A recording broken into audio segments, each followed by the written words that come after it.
Palestinians in a single day. A Hamas delegation has arrived in Egypt to negotiate a potential ceasefire. In Sudan, rapid support forces attacked a displacement camp in Darfur, killing at least 40 civilians, Joseph Eckerson reports. The assault targeted the Abu Shuk camp, which is grappling with severe famine. The attack involved gunfire on homes and executions, with some deaths caused by stray bullets. Foreign ministers from 26 nations have called for Israel to restore humanitarian aid access to Gaza. The joint statement urges the opening of border crossings and an end to lethal force against civilians seeking food. The Trump administration has deployed 800 National Guard troops to Washington, D.C. after announcing a federal takeover of the city's police force. The move follows plans for a domestic civil disturbance quick reaction force.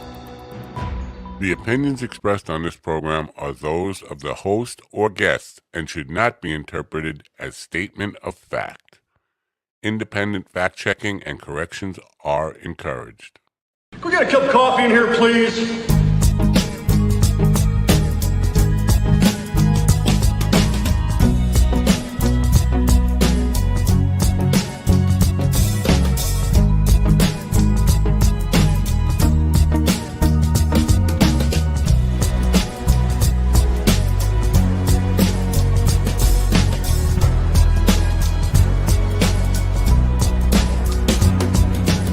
Damn good coffee and hot.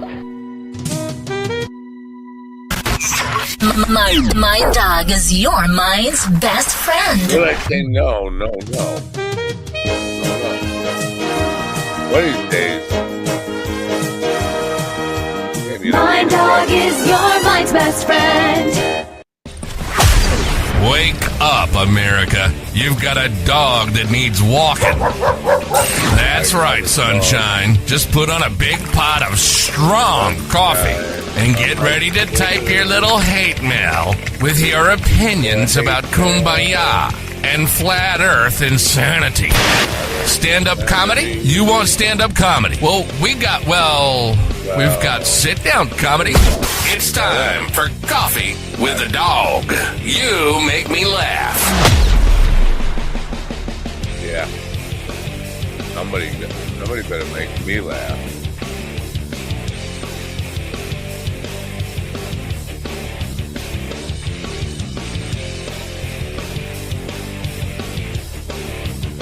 Looking kind of red. Everything's looking kind of red. Or it's black and white and red all over. I hope nobody sees me like that. And people see me like that. Because if they see me like that, it's just like, what the hell? That's what it's like. What the hell? Good morning, folks. It is Thursday, August 14th, 2025.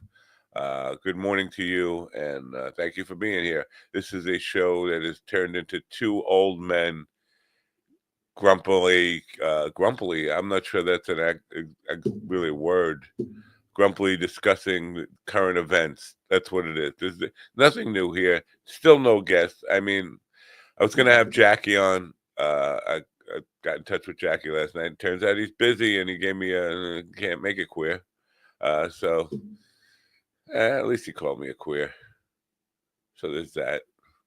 But other than that, we got nothing going on tomorrow. Andy Dietrich will be here, not Marlena Dietrich, unfortunately. And even though she's dead like for 100 years, she's still hotter than Andy Dietrich. So as that next week, we do have guests coming back. Guests again. There's been a little bit of, sometimes I slack a little bit. I got to get back to one of the publishers who's been trying to get guests on the show who I've been ignoring. Sometimes it happens. I just ghost people who just piss me off for some reason, one reason or another. So that's the deal. I'm looking at this picture here. It's kind of dark. Over there, it's extremely dark. But what it does is make this black mustache seem like the creature from the Black Lagoon mustache. Oh, it's okay. It's as black as this shirt. I don't know. Maybe should I mess with it and get it? No, I shouldn't get it any brighter than this. Listen, got some painting to do today. Been painting.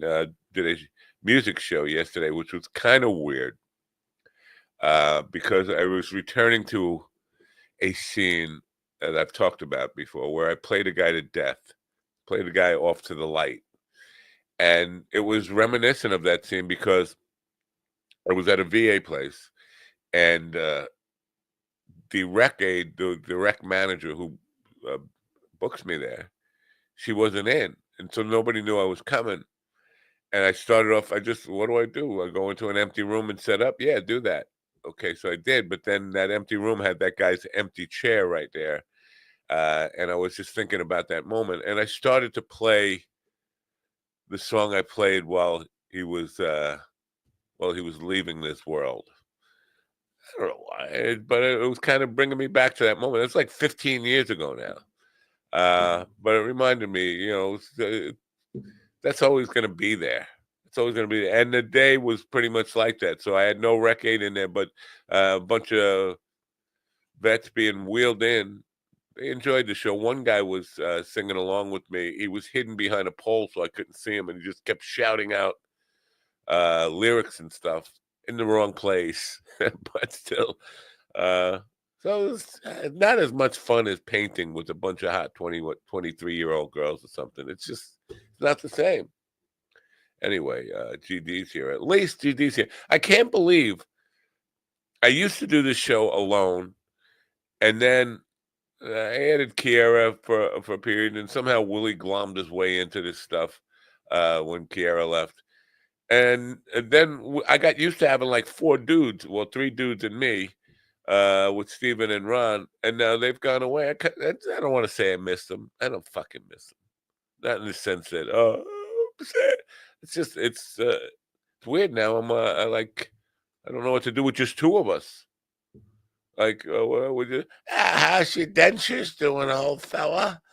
Did they change your Depends today? It's like that. So, no, they have not changed my Depends yet. But I get Jello. Soon, in about an hour or something.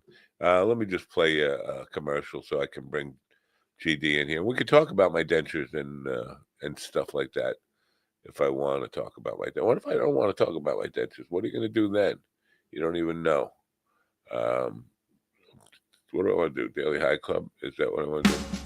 With humble East Coast beginnings in 2015, Daily High Club is the premier destination for glass water pipes, vaporizers, and consumption accessories. If you're looking to elevate your smoking game to the next level, you're in the right place. With over 1 million top-quality smoking products sold, and with a growing base of over 10,000 monthly subscribers worldwide, we deliver the ultimate smoking experience. But Daily High Club is not just a retailer, we're lovers of the smoking scene ourselves, working with giants like Tommy Chong, Snoop Dogg, Chanel West Coast, and more. Ready to join the Daily High Club?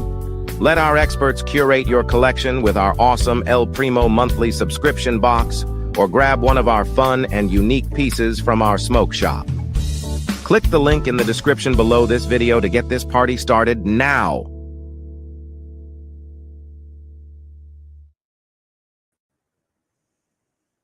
What happened to me? What happened to me?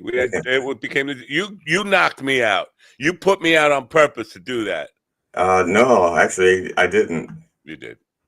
Why am I so dark? Do you like me dark like this? I think it's genetics. It's because you're Muyan. Muyan. Am I? Yeah. No, I'm not. Oh, damn. I'm too bright. Now you're bleach blonde. I'm not bright, but I'm lit up. I'm unbright, but lit up.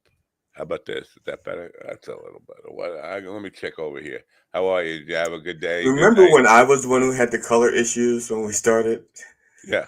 Yes, I do. You still have color issues. Before I saw you, you had green behind a whole green thing. Yeah, but what's his face? The StreamYard removed my. It was there when I started, and then it decided it wasn't there. Thank you for reminding me. StreamYard's calling me at 11:30 today. We got to be off the air at 11:30 so I could take a phone call from StreamYard and tell them, you know what my priority is going to be.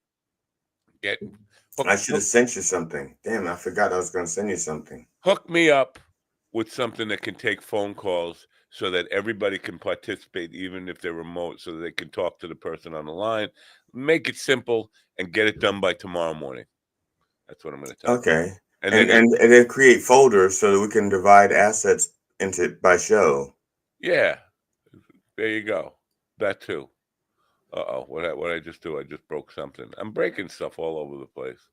Anyway, we have nothing to talk. You know what? It's just so frustrating. I see Donald Trump talking, and I just got to stop hearing it. Can he just die already? Leave the planet, I was going to say, because I'm not supposed to say die already. But yes, that's you can say die already. I don't think you can say will somebody kill him already. Oh, I don't think you can say that. Can I just say, well, because everybody dies. I mean, everybody dies. It's inevitable. Well, you're not a body. All right, that's true. But like he's out there talking. First of all, he said, "I'm sorry, I didn't do my thing."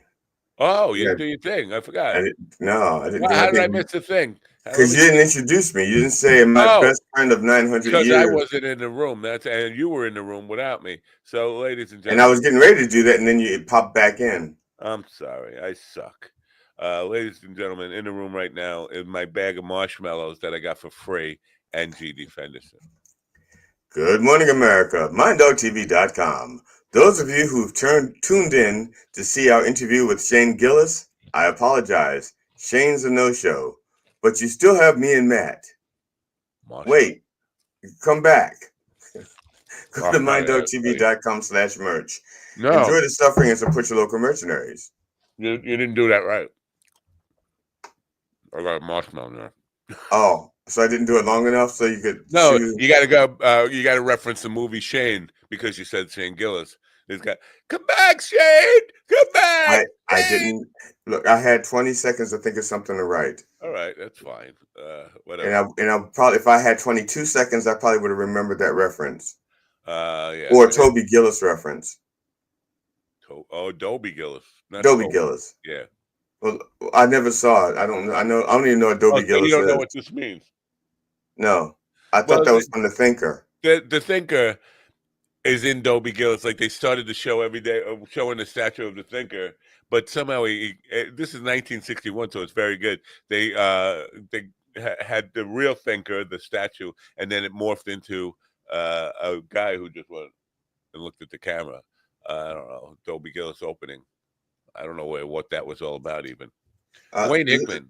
Last night, my regular routine was sort of interrupted because usually when my wife gets home, we get to watch some television together, but she was exhausted, so she went to bed really early, and so I was like, I don't know what to do for an hour, and I really didn't feel like watching the news, and I think I did for a little while.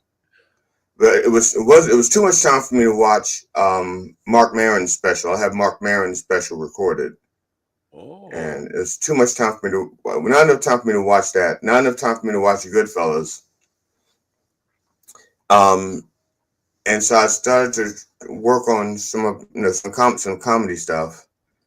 And then my head started to swell. And then I go to bed and it's way too early for me to go to bed. So I said, but I don't feel like thinking about comedy anymore. My brain is like, I can't think another joke. I can't think another thought. And I said, I'll watch some YouTube videos. Oh my God, I'm not exaggerating. I really believe that 40%, if not 50%, of all YouTube content is now made by AI. No way. I honestly believe that. No, the algorithm is feeding you lots of that stuff. Well, I have no doubt about that. And I don't. There's definitely probably a billion videos on there or more that are AI, but there's still. I'm going to say new content, because I like when I'm vegging out, I like to see things about bands. I like to see things about television shows I used to watch or movies that I want to see, stuff like that. Good morning, Mr. Koff. Speaking of people going to see things, music things, Colonel and his lady went up to Daryl's house. You know Daryl's house. Oh yeah. Daryl and the Orange Barrels. He went up there to see something about Amy Winehouse. Love Amy, I think is it's like a play. I don't know if it's a play. Tribute to Amy Winehouse. I think he knows the drummer playing in that that thing. Anyway, so yeah, you're talking about YouTube. Just before you go on, are you a fan of the Professor of Rock on YouTube? Because that's a music thing. I don't think I know who that is. Is that the guy that talks about like the best 10 or something? Or if it's the guy I'm thinking of, he just did one about the 10 best guitar solos that nobody knows or something like that. Probably sounds like he's been on this thing with Countdown. Well, is he kind of nerdy looking with a round face, glasses? Yep. And yeah. Okay. He's been doing these things about the years best, the 10 best of whatever year. The 70s, I think, is right now. I think he's stuck in the 60s and 70s. But he's been like I've been following him for years, and he does lots of good interviews with people and lots of stories behind music stuff that you didn't know, trivia stuff that from music and recordings or how the record got made, and all this kind of really cool knowledge that he has. Guy does his homework really well, but good music channel there. Yeah, so I'll do that, but I'm not kidding. I can't stand the fact that again, if it's, let's say, because I know that you use AI, so I know that sometimes you will write something, create something, and AI is just voicing it for you. Right. I don't mind that because I know that there's a real person creating it. But then there's like 15 or 16 of the same dialogue. It's just a different image. It'll say like why the Gospel of Thomas is real or something like that. Yeah. And it's the same thing. It's the same script over and over again. Or it'll say 15 reasons why we know Jesus is fake. Okay. And it'll be over and over and over again. Yeah, and I get that because I'm associated with the Reverend, and they think everything that's biblical or Bible adjacent, I want to know about, and I don't. Especially if it's AI, generated these things, and so I'm getting inundated with these things, and it's the same dialogue over and over again. They just change the picture. And maybe they'll change the voice once in a while. But do you hear the first 3 words? It's like, let us tell you why. No. Yeah, there's a bit AI slop, I guess, but it's what beyond that is there's this marketing trend where people are inundated. These marketing people are selling these AI apps for people who make passive income, which is a fucking bullshit story anyway. You're not gonna make money while you sleep unless you fucking put it in the stock market or put it in a regular bank account to make it. Or if you're in a sleep apnea study. Right. Yeah, there you go. And those are actually pretty. I think I got off at $3,500 for a sleep apnea study, but I don't know if you know what that entails. You have to go into the hospital. They hook you up with all these fucking wires, and they watch you. Right. Who the fuck wants to do that? But so there's all these marketing people selling these apps to do AI stuff and make money while you sleep, and then all these people do it, and they sign up, and it recommends like videos that have done well. You could just do another version of this. So they tell AI to go do this, and the AI just goes out to the web, finds the exact same information, and says, "Well, yeah, let's just use a little bit of different stock footage over this one." Right. And so, yeah, the same fucking cookie cutter content over and over again. That's the worst of AI. Now here's the worst of the worst for me. Like the first time you see it, it'll be like a relatively serious look. It'll be, okay, I'm going to take the Gospel of Thomas and why it's real or something. No, I'll take a 15 proof that Jesus wasn't real. Okay, that. The first one, they'll have like images, stock images of people that looks like it's going to be a discussion. It looks real serious. By the 15th or 16th rendition, it's like they've got a courageous cat screaming at Minute Mouse, because they just run out of things. And so it's a frog. I mean, if the frog's in there, it makes it worth it. Say, Jesus, say, yeah. So, but by the time it gets to like the 14th or 15th rendition, they've started they go deeper and deeper into the, because I guess they're just trying to fool you because they can't use the same images over and over again. and they just start going deeper and deeper and deeper until eventually, more was it Rick and Morty, or Beavis and Butthead says Jesus wasn't real, that kind of thing. It's just like it's just fucking ridiculous. I definitely want to get educated by Beavis, and I feel like that would be an upgrade from where we are right now in America with our education system, is to have Beavis and Butthead teach every class. This is one of the weird things. The MAGA people today, I saw this morning on Twitter. I don't know if it was Chrissy Nome, somebody in the administration was saying we need to bring paddling back to school. And that'd be fine because I have a bit about that. I wrote a bit about that, and it's kind of funny. But MAGA people will be the first to say, "You touch my kid, and I'll come up there and kill you." But now a MAGA spokesperson is saying we need to bring paddling back to the schools. Teachers need to be disciplining students. So okay, they're specific. I said because maybe they weren't specific about who gets paddled. The principal paddling the secretary. Yeah. I don't want to give away my bit, but there's okay. Well, you think anybody's listening? Oh, I do. Nobody's listening. Well, Mike's listening, and I'm listening. I might steal it from myself. Oh. Well, I've already done it. And I even have it on video that I've done it. So. It didn't stop Dennis Leary, and we've covered that before. Dennis, apparently you're allowed to steal no matter what. It doesn't matter. Well, I think you're allowed to steal if you steal it before the other person wrote it. Yeah, that's it. But yeah, I think the MAGA people are at odds with that one. I don't know if she checked with the base, because I think if some MAGA person I knew, a teacher paddled their kid, they'd be the first one up there suing the school. Yeah, we can't even tell the kids what book to read. Right. Yeah. Yeah, these are the same people that say the school are too intrusive. We need the parents involved, and now you're saying, well, we need the schools to start beating our kids with fucking wooden paddles.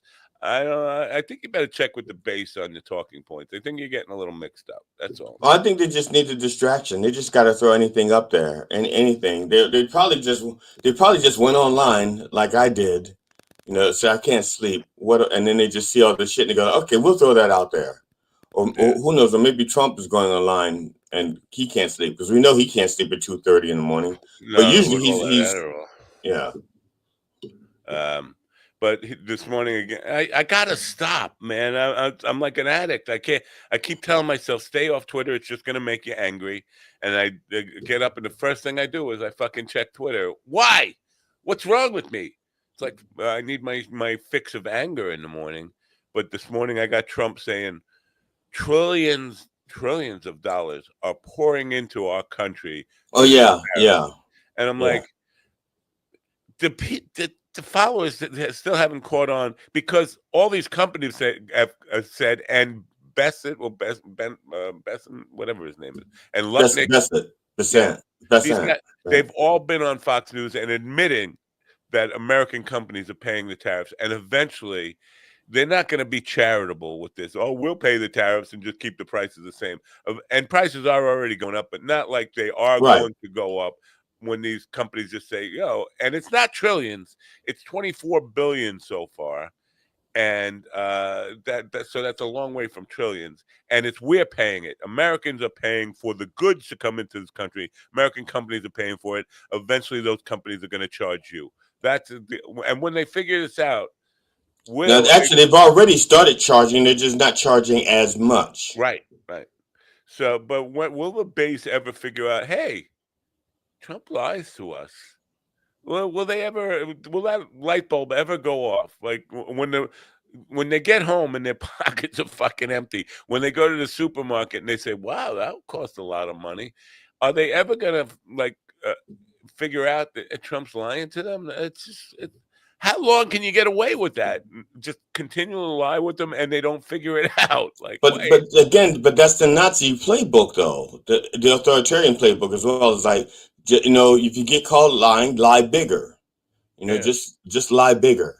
And I just don't know how big Well, I guess there's no limit to how big a lie can get. It's like math. It's like a number. It's infinity. You can, no I matter what number you got, you can always I add agree. one. I hear you. I agree. But like, if your house is burning down and the lie is the house isn't on fire, just stay here. Eventually, you're going to start to get a little hot, and they're not getting hot, or they've numbed themselves to the heat, or just saying, "Well, it's good heat. It's a dry heat." It's a dry heat, or they could say, your house is not on fire because legally in this neighborhood, you can't have a fire, an unattended fire. So if your house is on fire, you're breaking the law. So it can't be on fire, or we'd have to arrest you for having an out of control fire. So Yeah. what is it? Oh, it's not a fire, it's a pit. It's a burn And pit. the constant tell people they're happy. Tell people they're happy. Caroline Levitt posted a thing where this is a beautiful thing, law and order returning to DC, and what you see is a police traffic stop, a roadblock where they're taking all the citizens and checking one car at a time. I was like, I don't think people are happy in that situation. I really don't. It doesn't look like a happy scene. The people who live in DC are probably saying, I'd rather have one criminal on the sidewalk than 1,000 cops stopping me. Well, And as a matter of fact, it was like that in the neighborhoods where I grew up. I mean, we knew who the one criminal was, and we knew what they would and wouldn't do. They say, well, so and so, well, don't leave your bike out because they'll steal it. They're not coming in the house. They'll steal whatever's out there, but police will come in your house without a warrant. And right. so And shoot you right. and say, I thought you broke into my that We couple thought you were trying to break out of the house. That's why we stopped you. a couple of cop cases where the cops actually broke into a person's apartment, a person of color, sitting on the couch, minding their own business in their own house, and shot them. And the excuse the police said, "Well, we thought they were breaking in. You were breaking into their house to shoot them." It's a There's bizarre world. I did, man, what's it? I did a thing for a sketch for um Politipod, and it was about that thing, the kind of a shooting thing, and they all thought when I said because what we do is when I was in Politipod, we would spout out premises, so this is what I want to do, and people go like that could be funny, but when I spouted the one about the shooting, the black guy being shot by the white guy, and the innocent black guy, they go like, well, it's relevant. Can you make it? They said, can you make it funny? I said, oh yeah, I can make it funny. Okay, well, wait, let's get a script then. Well, we'll hold off on GD's script until we see it, and then they get the script and go like, oh shit, this is fucking funny. Okay, yeah, all right, let's do it. I always get a good laugh at watching a black person die on their own living room floor. I think for me that's a chuckle. Well, if I could find the name of it, I think I will have AI animate it for me, Oh, that would be nice. and then I'll play it because it's not like it's relevant, but it's not like specific to any particular shooting. It's just a generic, Oh, I think it's called 911. I think it's called 911. What's your emergency? I think that's what I called it. Huh. What the fuck, man? Oreo is trending on on Twitter, and I just went to see, and it's about Oreo cookies. I don't know because Oreo is spelled the same forwards and backwards. They just figured this out. It's 2025. Oreo is not spelled the same way forwards and Actually, backwards. it's not right. No. What the fuck? Oreo backwards still spells Oreo. No, it doesn't. Oreo's spelled and it says spelt spelt. Oreo spelt backwards is still Oreo. Why? Because random 70-year-old Reddit post claimed it is, and AI trained on it and blindly took it as truth. Oh, so that's what's happening. AI is perpetuating this Oreo spelled backwards is still Oreo thing, and I just well, that's just weird. But I just saw Again, I gotta get to stay off Twitter. Remind me, stay off Twitter, stay off Twitter, stay off Twitter. On CNN, two black women are arguing about whether slavery had anything to do with race. And they're arguing angrily, and one woman is saying, you're trying to race bait me. Like, no, you brought up race and saying it was not tied to slavery, and the other woman is saying, of course it was tied to race. I mean, you didn't see any white people being forced into slavery, did you? I mean, but just to see. Well, technically, no, but there were very, very, very pale black people who, well, actually, they were already enslaved and they were born very, very light, and so they just made them house niggers. Yeah. Well, and there were white slavery was a thing, but not tied to the cotton trade in the United States and all that. Not the, yeah. Now it's just part of the sex trade. It's not the thing that we fought a civil war for. It's that was definitely about race, and people just can't admit that. It's just like, well, let it go, man. You got history is history. You're not going to change it by denying it.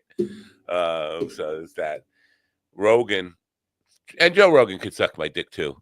Oh, okay. Well, that's good. That's good. That's good to know.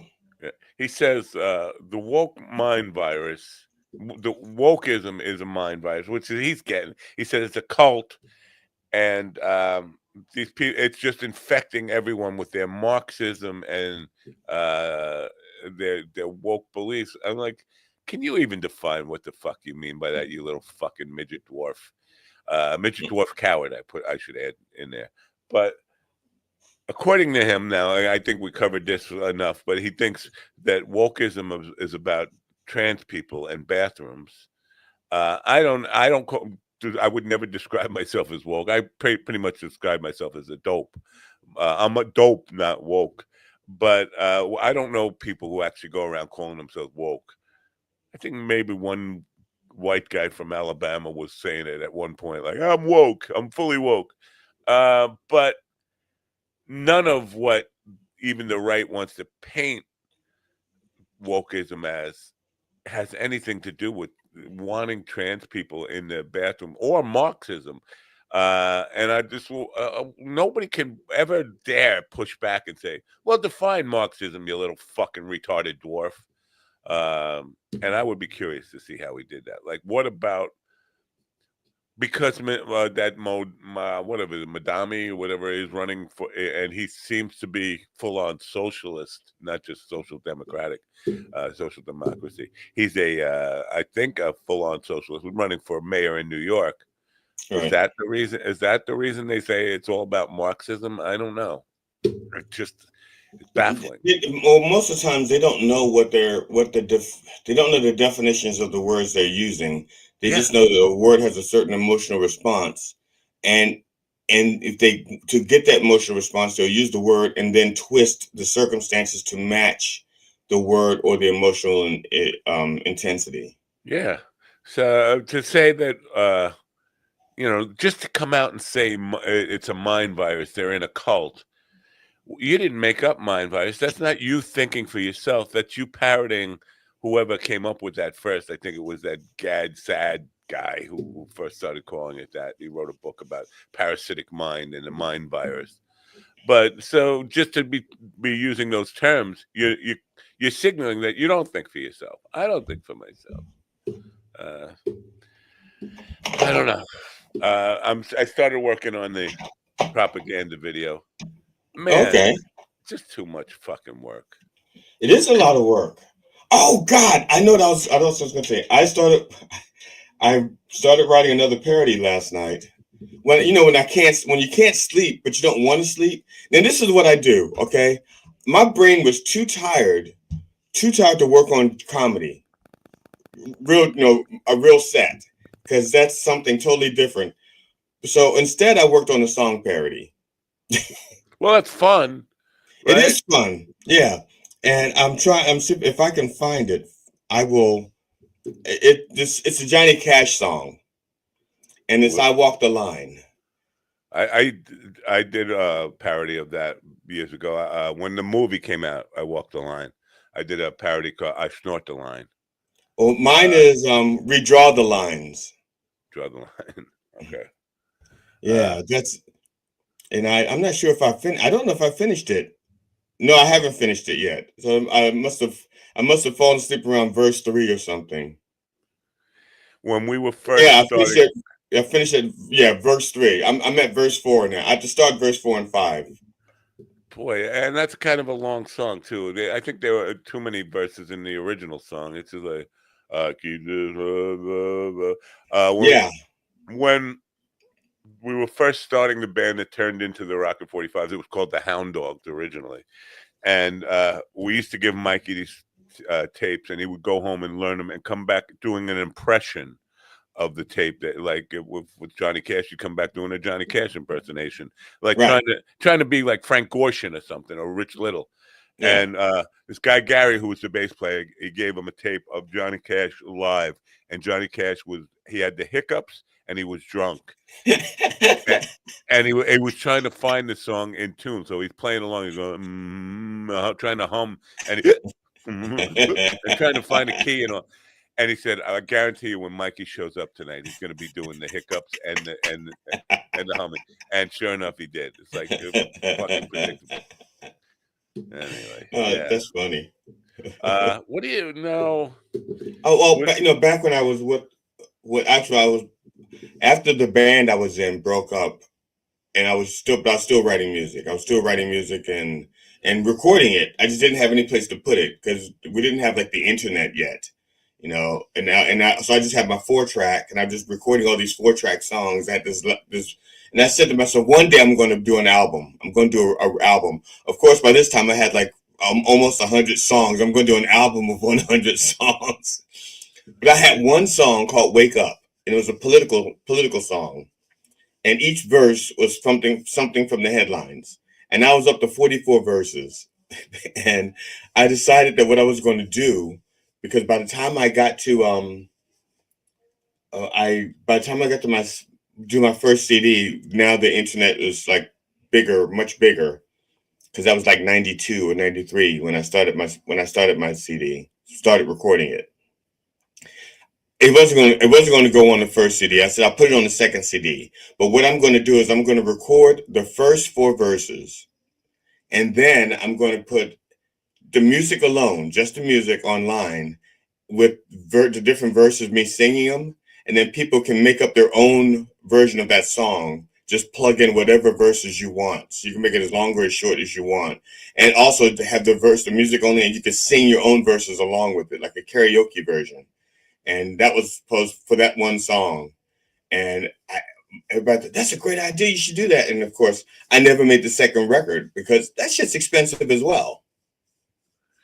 You could have been the first person, double albums. You could have been the first person to do like, I don't know, a Decca, or. Well, they already had but those aren't. They have like 10 CD sets, but those are like the works of the Beatles. A box not like set, not his GD second set, his second CD, and his 12 CDs long. Yeah. I don't know because CDs had a time limit on it, but not a song limit on it, right? So the time limit was actually it's about it. Well, yeah, because it's music, it's pretty much. It's not a time limit. It's a memory limit. Right, a data limit. It's a data limit. So depending on how you do it, you could get more on there. But yeah, there was a limit, it's a data limit. And I think my data limit, I was limited to like 55 minutes, maybe, I think. Yeah. How did they sell it? Did you ever? I mean, did you ever make any money on it, or? Make money? No. If you mean like a profit? No. Yeah. Did I sell some? Sure, I sold some. Did I make? No, I did. I didn't even make enough. I didn't sell enough to pay for the books. The books in there. I didn't even cover these things. Well, this is what it baffles me. I understand what you're saying because I had the same kind of. There were times when I actually did turn a profit on this stuff, but not a significant profit. Like Kid Rock talks about in that documentary I watched. He had he just did a cassette, and it's around the same time, like 92, 93. He was just bringing cassettes and selling them at shows, and he had a shoebox full of money, and he said one day he just went to count it. He had $140,000 in his shoebox from selling cassettes at his shows. Like, wow, man. This was before the internet stuff. Yeah. But, like, my shoebox might have had $140 in it. 140. You had a shoebox, and that's my. Now, I had to steal the shoebox. Okay, because I didn't even have a shoe. Yeah. My problem was. Well, let me do this. Yeah. Yeah, I was in New York one time, and there was a show. Rick, what the fuck? Rick and Morty. Rick from the band. I can't. Danko. He was doing a acoustic show and in Greenwich Village, and all my friends went. And I didn't want to go in. I was like, I don't fucking go into this little bar to watch Danko. I'm on the outside, and this guy comes along, a guy with a cup, and he's asking for money. He goes, "Can you put some money in the cup?" I don't even have a fucking cup. At least you got a cup. You're adamant on the game. Okay, I'm going to come clean about something. I have a poke rash from the poke weed, and it's not going away because I can't stop scratching it. Uh-oh. And so a lot of times people see me like doing this is because I'm trying to scratch my arm out of sight, you know. It's a very itchy time of year, by the way. It's one of the most itchy. August is the itchiest month of the year. Well, I think the song was "This is the season of the itch." Must be the season of the itch. Yeah. It's the most itchy time of the year. I'm trying to think. Be tick bites and flea bites and mosquito bites and shit. Rashes. Okay, I was wrong. The copyright for this is 1996, so I probably started it in 1994. Still, the internet was Windows 95 hadn't hit yet, and that's when the internet really took off. When people started running out and getting Windows 95 computers. Before that was Windows XP or something. No, that was later. Windows. It was just Windows, I think. Yeah, Windows 3.1. Yeah, and 94 was when I started like looking for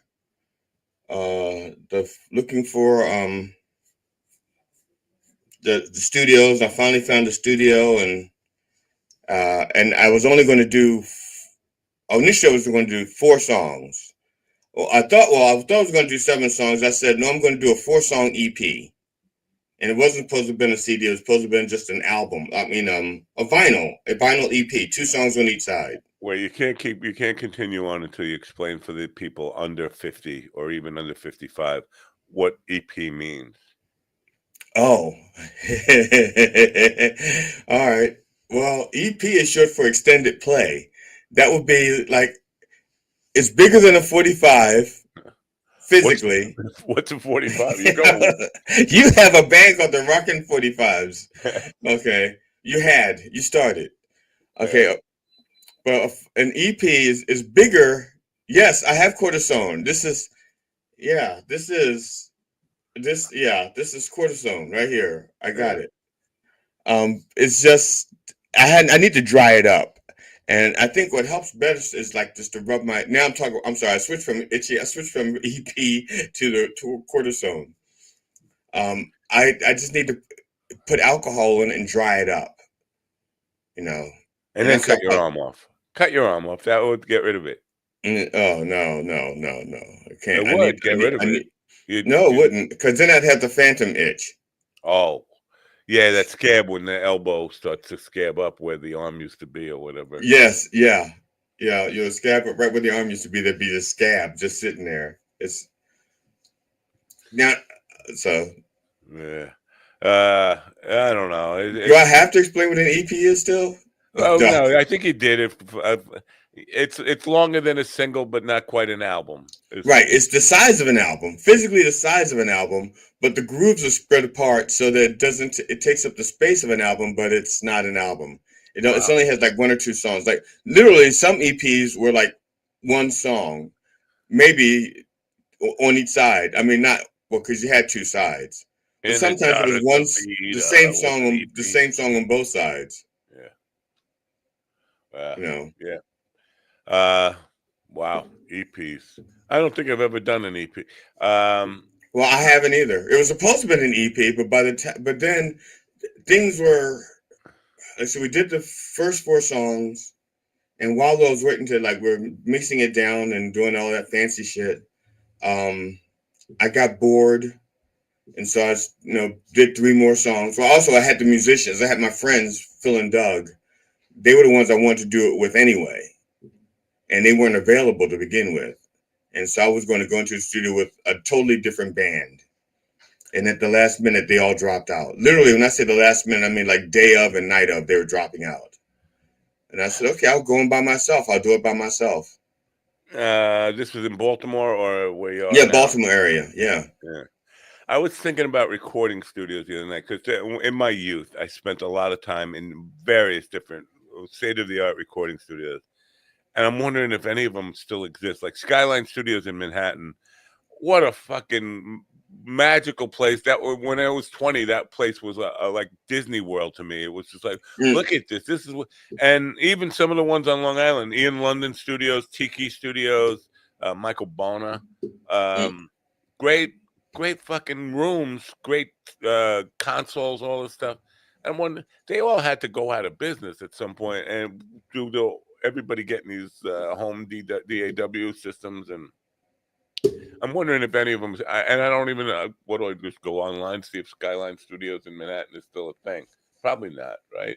Well, in Baltimore, when I was playing it, when I first started playing guitar, even up to the time when we recorded this, the shit studio. I mean, when I say the shit, I mean the shit. The studio that everybody, they charge they charged extra money and people paid it to get into it. It was Sheffield Studios in Baltimore, Sheffield. And they were like maybe $100 an hour more than anybody else. They were just expensive, but they were the best. And so we went there. We did a demo there, a 3-song demo there. And I remember the engineer was a woman named Shoshona, and she identified as a nigger niece. That's what she told us. That's what she told us she was.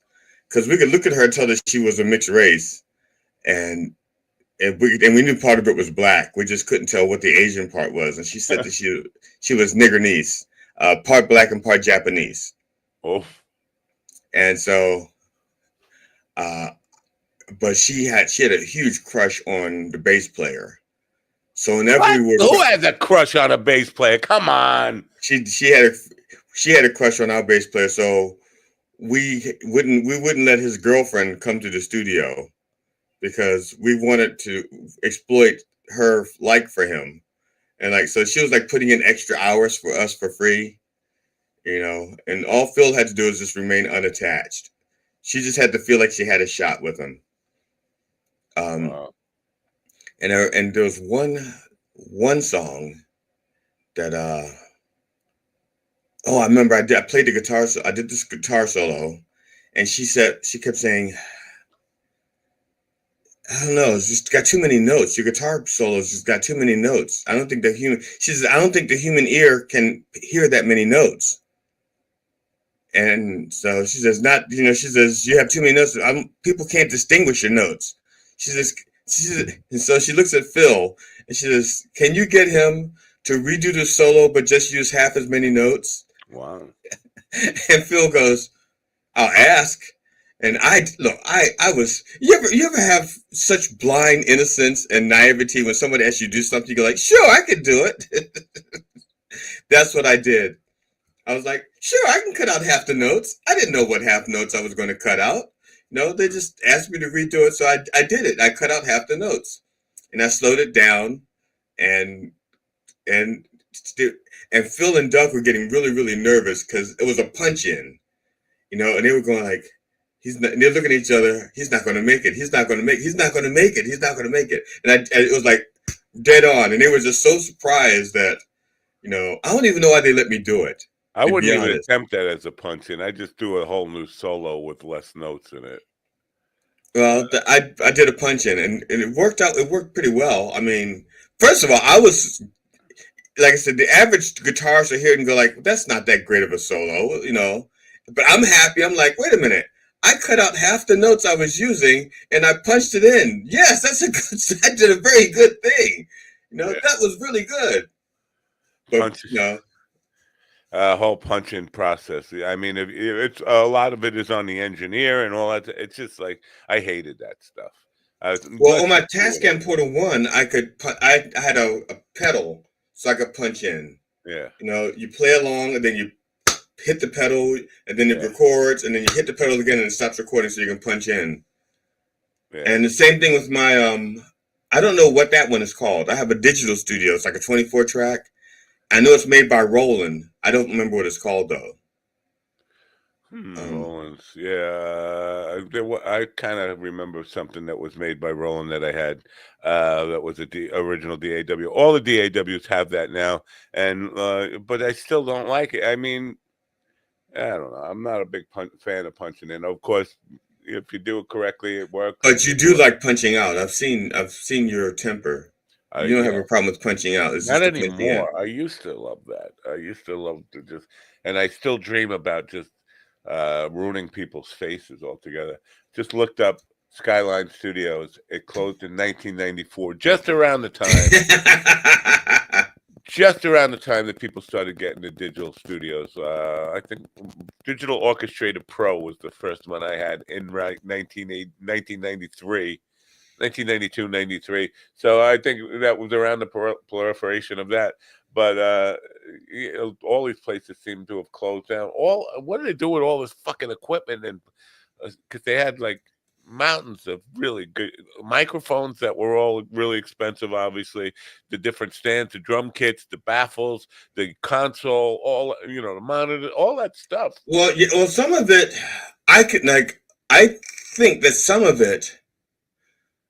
I'm just trying to think. Like for example, I have 4 2-inch reels. You know what I'm talking about. They're like 12 inches in diameter and like 2 inches thick, magnetic reels with the music on it. You know, so for those of you who don't, back in the day, music was on tape, and each track was separate. Like these are 24 track uh, tapes, or yeah, 24 track tapes. So that each instrument is separate, each vocal is separate. And so if I have raw footage, so if I found one of those machines, I could put that tape on there and play it and remaster it. Right. Well, that's what you're saying here. They had two 24-track studios synced up, so there were 48 tracks of 2-inch tape. So two reels of 2-inch tape, and the 2-inch tape was expensive. It was like $175 a reel. Yes. Yes. Yeah. Yeah. And that's the reason why. That's the other reason why. Because when I was, it was like 7 songs. I think it was. At one point, I think it was 7 songs. But anyway, I had 3 tapes. One song, wasn't enough room. You had to get another whole tape for it. Wow. And so I had all this. I said, well, fine. I might as well do the other songs, more songs, because I got this tape. I spent this money for. I might as well fill it up. Not thinking that when I fill up the tape that I already paid $175 for, and now I'm paying $150 an hour in the studio to fill up the tape. Wow. I was just thinking about my first time at Skyline in New York City, 1982.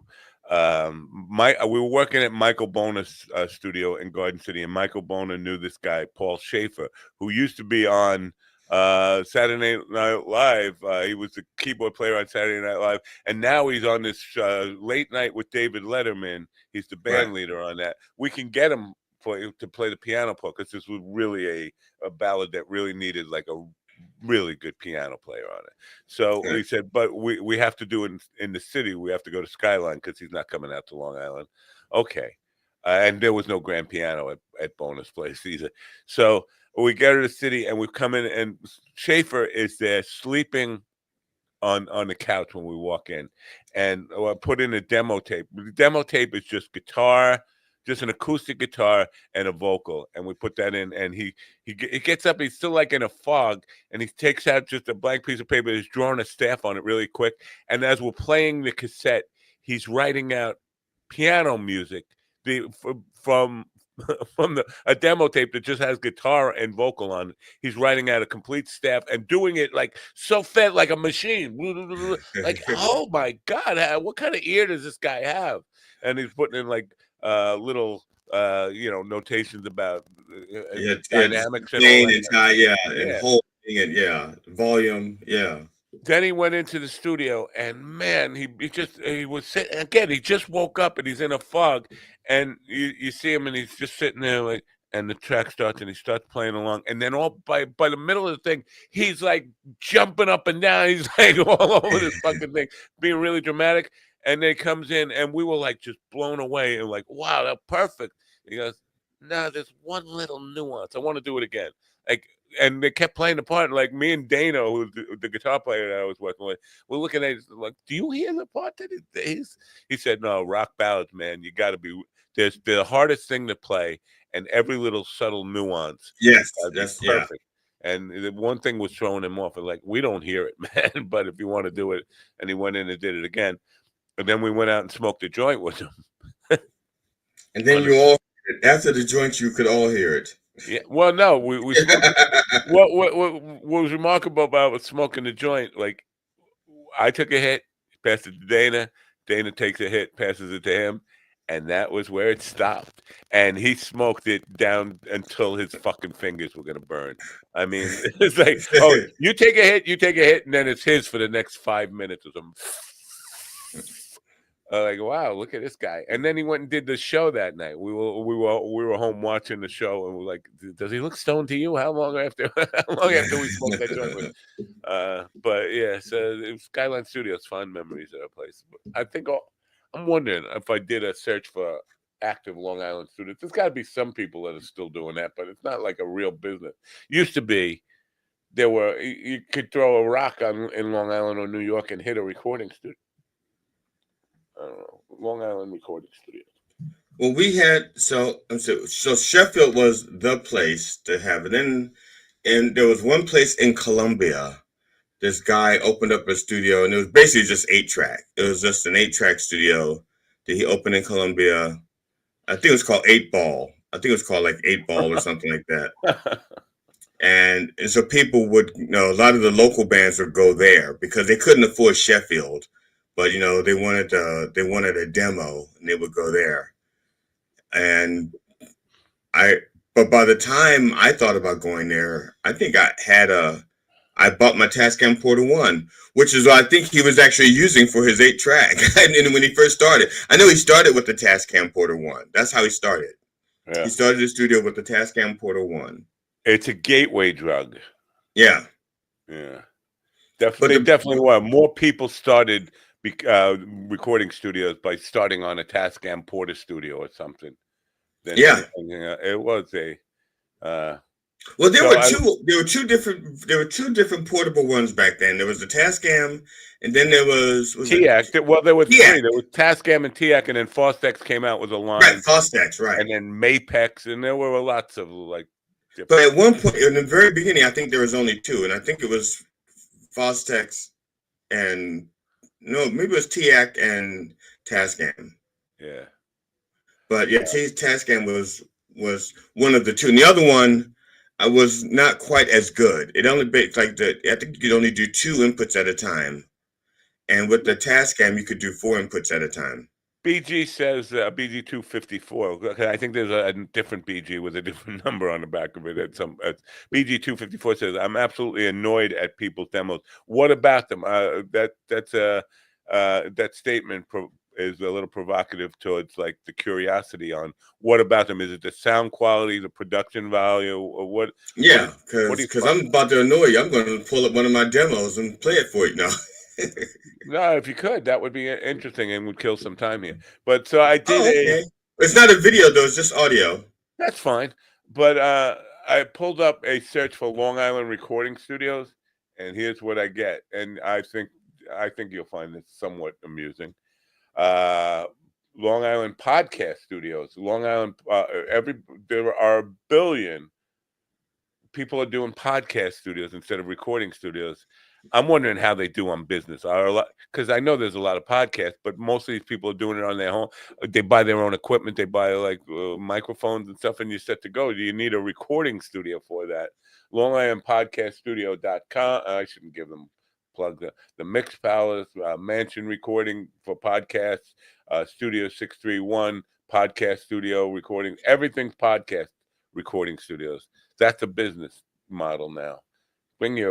Come in and talk in front of our microphones instead of just talking in front of your own microphones. Very weird.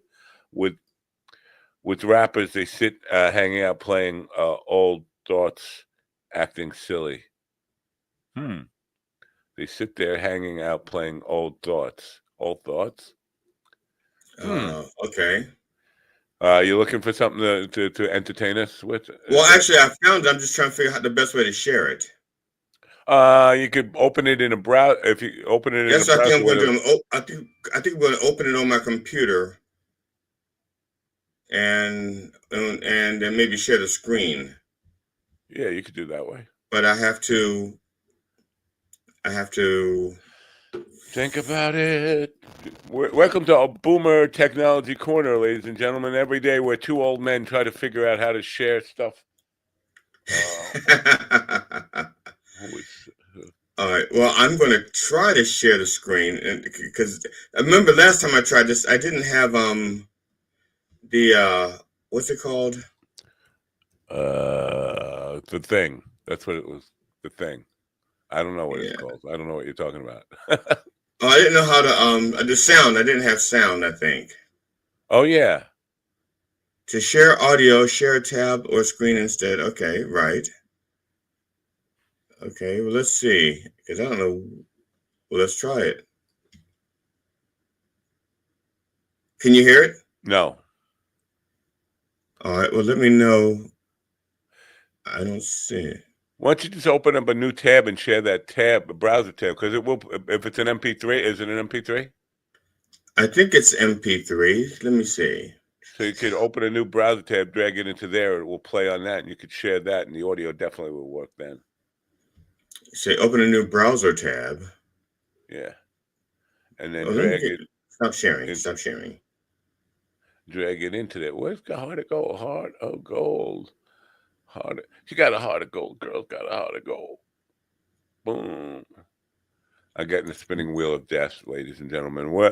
Welcome again. Once again, this is Boomer Corner, where every day two old boomers try to figure out how to work their computers that they bought in 1981. I'm trying to think of how to put it in my browser tab. You just drag it right onto it. You open that tab, and then you just drag it right on there. It should. If I could. When is a good time to talk? Never. How about that? How about never? Never is a good time to talk. Why does Facebook or Instagram allow people to call you through that messenger thing? When is it? Stop! I don't want phone calls from fucking strangers on the internet. That's the worst part of, and there's a lot to not like about Facebook and Instagram, but giving people the opportunity to call through Messenger. I don't know if it doesn't give them your number, but they still are able to connect and call you, and you see their name pop up calling. It's like, who is this person? Oh yeah, there's somebody who's on my friends list, but we have nothing to talk about. I don't want to talk to you. Remember that John guy, that Mr. John guy? The Reverend guy, the guy that was the minister or something? Yeah, he would do it at like 2:00 in the morning. And that's what I think that's why I lashed out. I'm like, I didn't ask you to fucking call me, dude. Don't fucking call me. I mean, I don't hate you, but don't call me. I don't even want phone calls from people I love. Never mind fucking people I hate. I don't know. I don't hate them. Heart of gold. Come on, Heart of gold. Where are you? Heart. Type music. Heart on the mend. Oh. So, ladies and gentlemen, tomorrow we have Andy Dietrich, who we've talked to before. I think there was some kind of, his parents moved here from Germany. I forget. He had a story which I totally fucked up, and Stephen was yelling at me about the way I fucked it up. I didn't remember his story, and we were talking to the next guest that followed him about some of that stuff, and I was getting everything. No, I can't find Heart of Gold. Heart of Gold. She got a heart of gold. Girl's got a heart of gold. Where's that?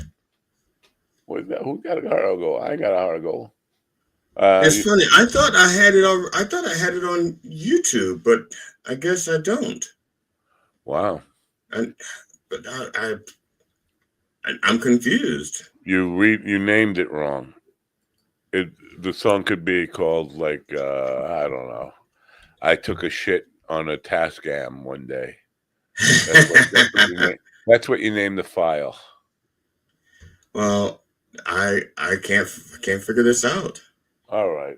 Well, I'm sorry to disappoint the audience here. We were looking forward to some entertainment for once on this program instead of just two old geezers talking about entertainment.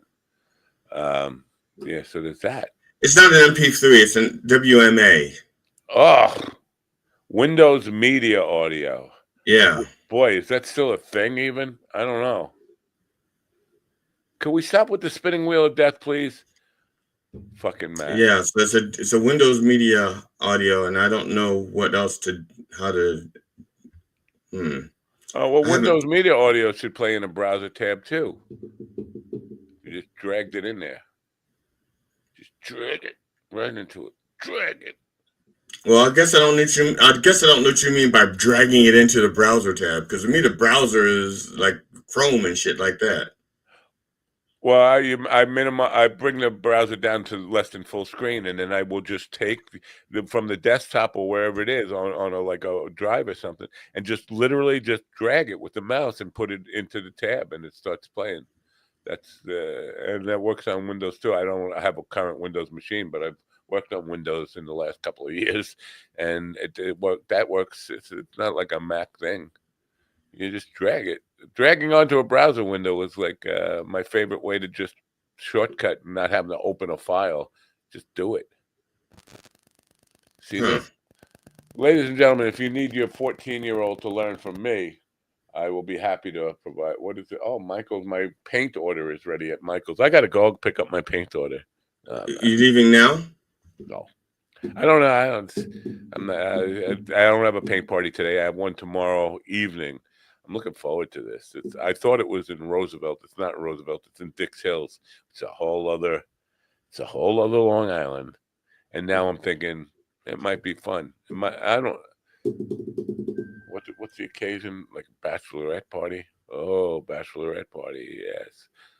The world has changed. Remember when bachelorette parties wanted to hire a sexy young man to kind of wiggle his shit? Now they want to hire a dead old man to kind of wiggle a paintbrush. The world has changed in a very weird way. This is the second bachelorette party I'm doing in the last 3 months or so. Just weird. A paint party at a bachelorette party? What are these girls thinking? I guess they're thinking nice. They're thinking right. Like we don't need to see another cock, especially. But I don't know. I would think they'd be hiring like a young male stripper or something. Not me. Not me. Do they even know what I am? Take a good look at what you're getting before you order it. Oof. Well, why would they take a good look at you before they ordered you? I mean, once they take the good look, they're not going to do it. They're not going to order. Well, that's exactly my point. Why would they? Email it to Matt, bro, is what BG is saying. Okay. Oh, I have this fucking spinning wheel of death on this computer that is not going to stop. What if I? Now this is a demo I did like 25 years ago.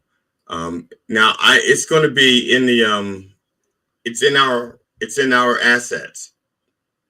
So I'll play it, but they'll still see our faces. It just be that audio, right? Yeah. Ready? Okay.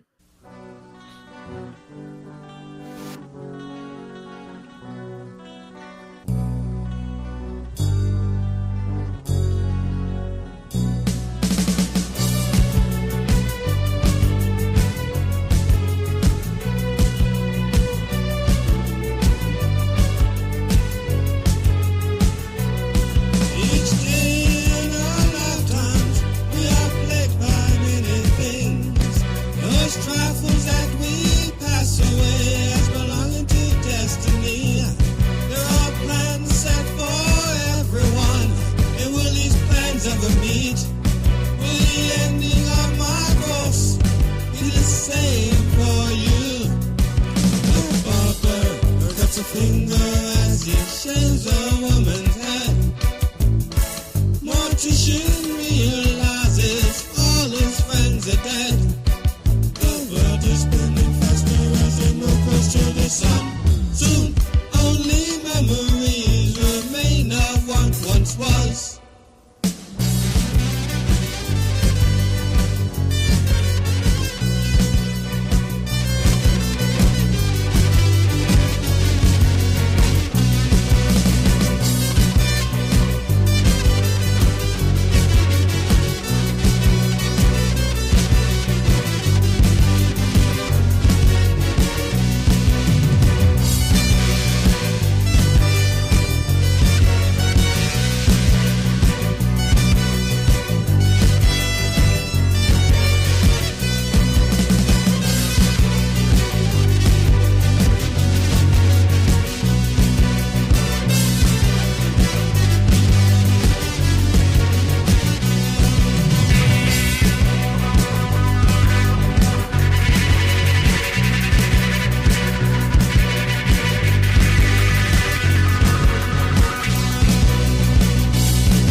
All right.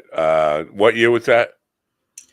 Oh, well, we wrote it in like 1980 something, and that was I was working on it in 2000, 1999 2000. I was recording it on the Tascam Porta 1 because it was supposed to be on. I was doing a demo for the second CD. Now I was starting to arrange the music. My bass player is the one who actually wrote that song, and I asked him if I could use it on the CD, and he said, "Yeah, sure, you can." And so I did everything so I could have an idea how I wanted it on the CD. Huh. I never did the second CD. It sounds like that was a real drummer. Is it? Yes, a real drummer. It was me playing real. Well, no, it was. Here's the funny part.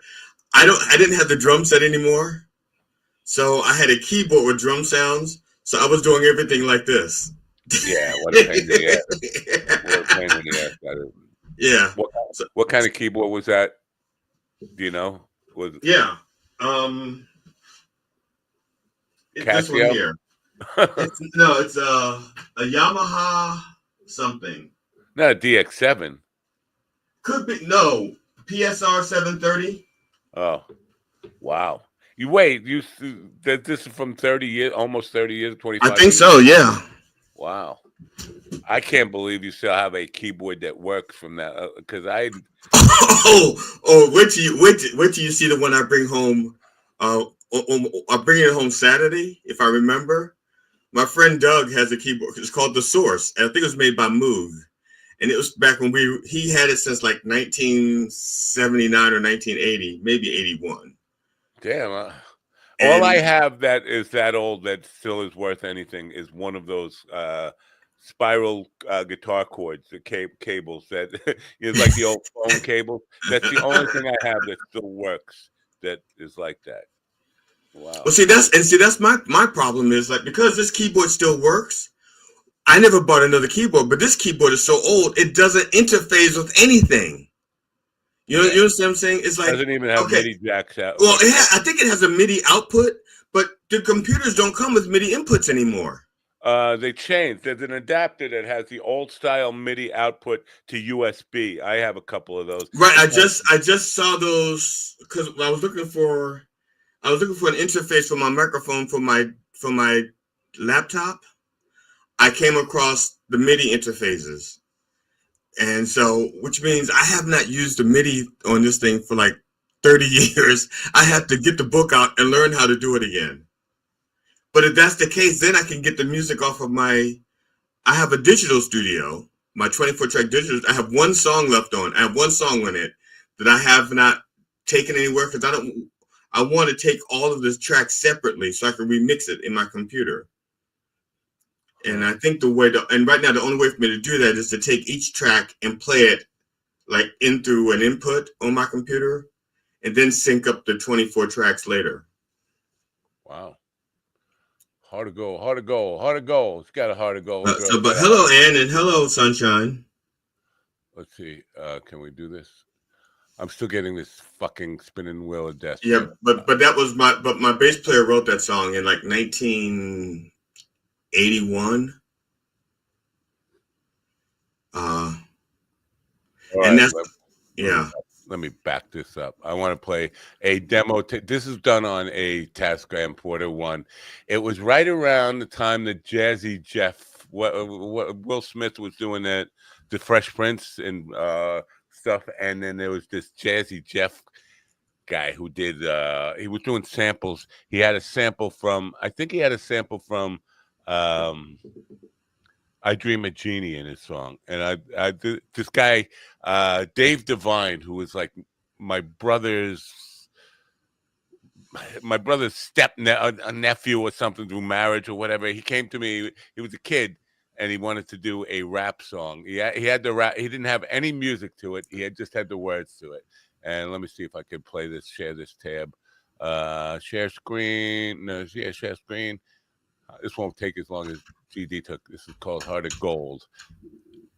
And let's see here. No, I have to. Is it sharing? Oh, I'm getting the spinning. Yeah, it is. Is it on the screen? Yes, it is. So this is on a tab. So she got a heart of gold. Girl's got a heart of gold.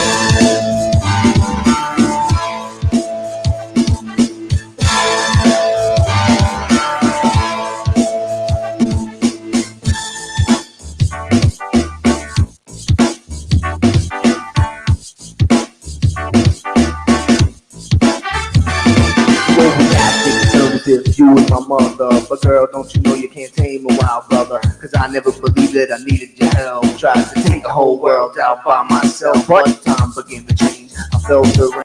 All of my plots got so damn strange. My disease that made your life filled with pain. You was a part of my heart, I flushed down the drain. But I denied that it was my rise. The door for years, you're around, no surprise. Every time I saw you cry, it was that day, the one that I died inside. All of the guilt that I caught because I missed you made me run for days. Cause I missed you, the dangerous life that I led made the sky red. You heard the crazy thoughts in your head when you lied in bed. Wondering if I was dead or alive, because I lived my life on the blade of a knife. But never knowing when I came back and shacking in old cell. Made your heart beat and made you live in this cold hell. Until I took control of my soul and got on a road to never endless soul that I kicked in the heart of gold.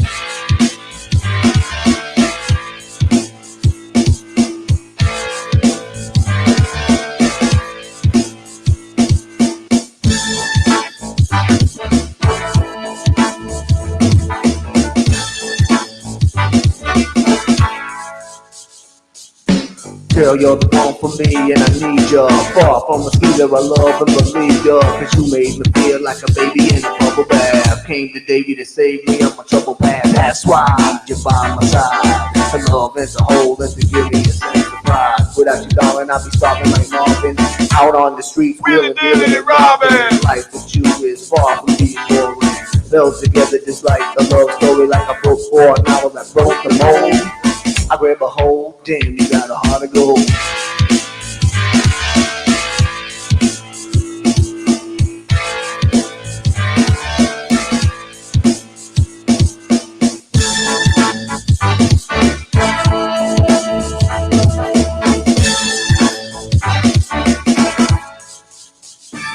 Well, I remember way back when we first met.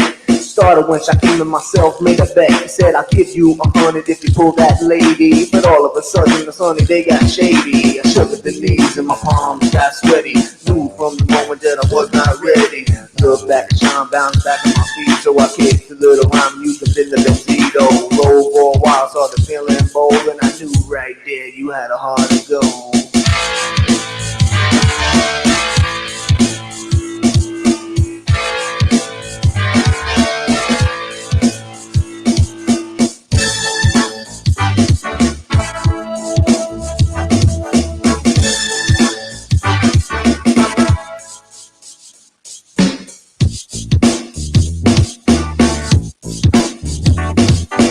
Yo, man, telling me she had that heart of gold.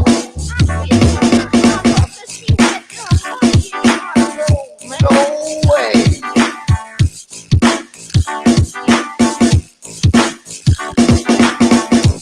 He died.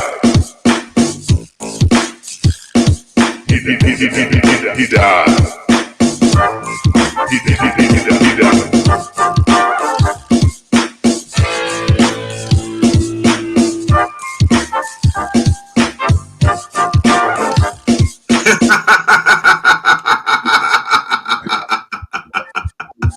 All right, that's enough. All right, shut up, Ray.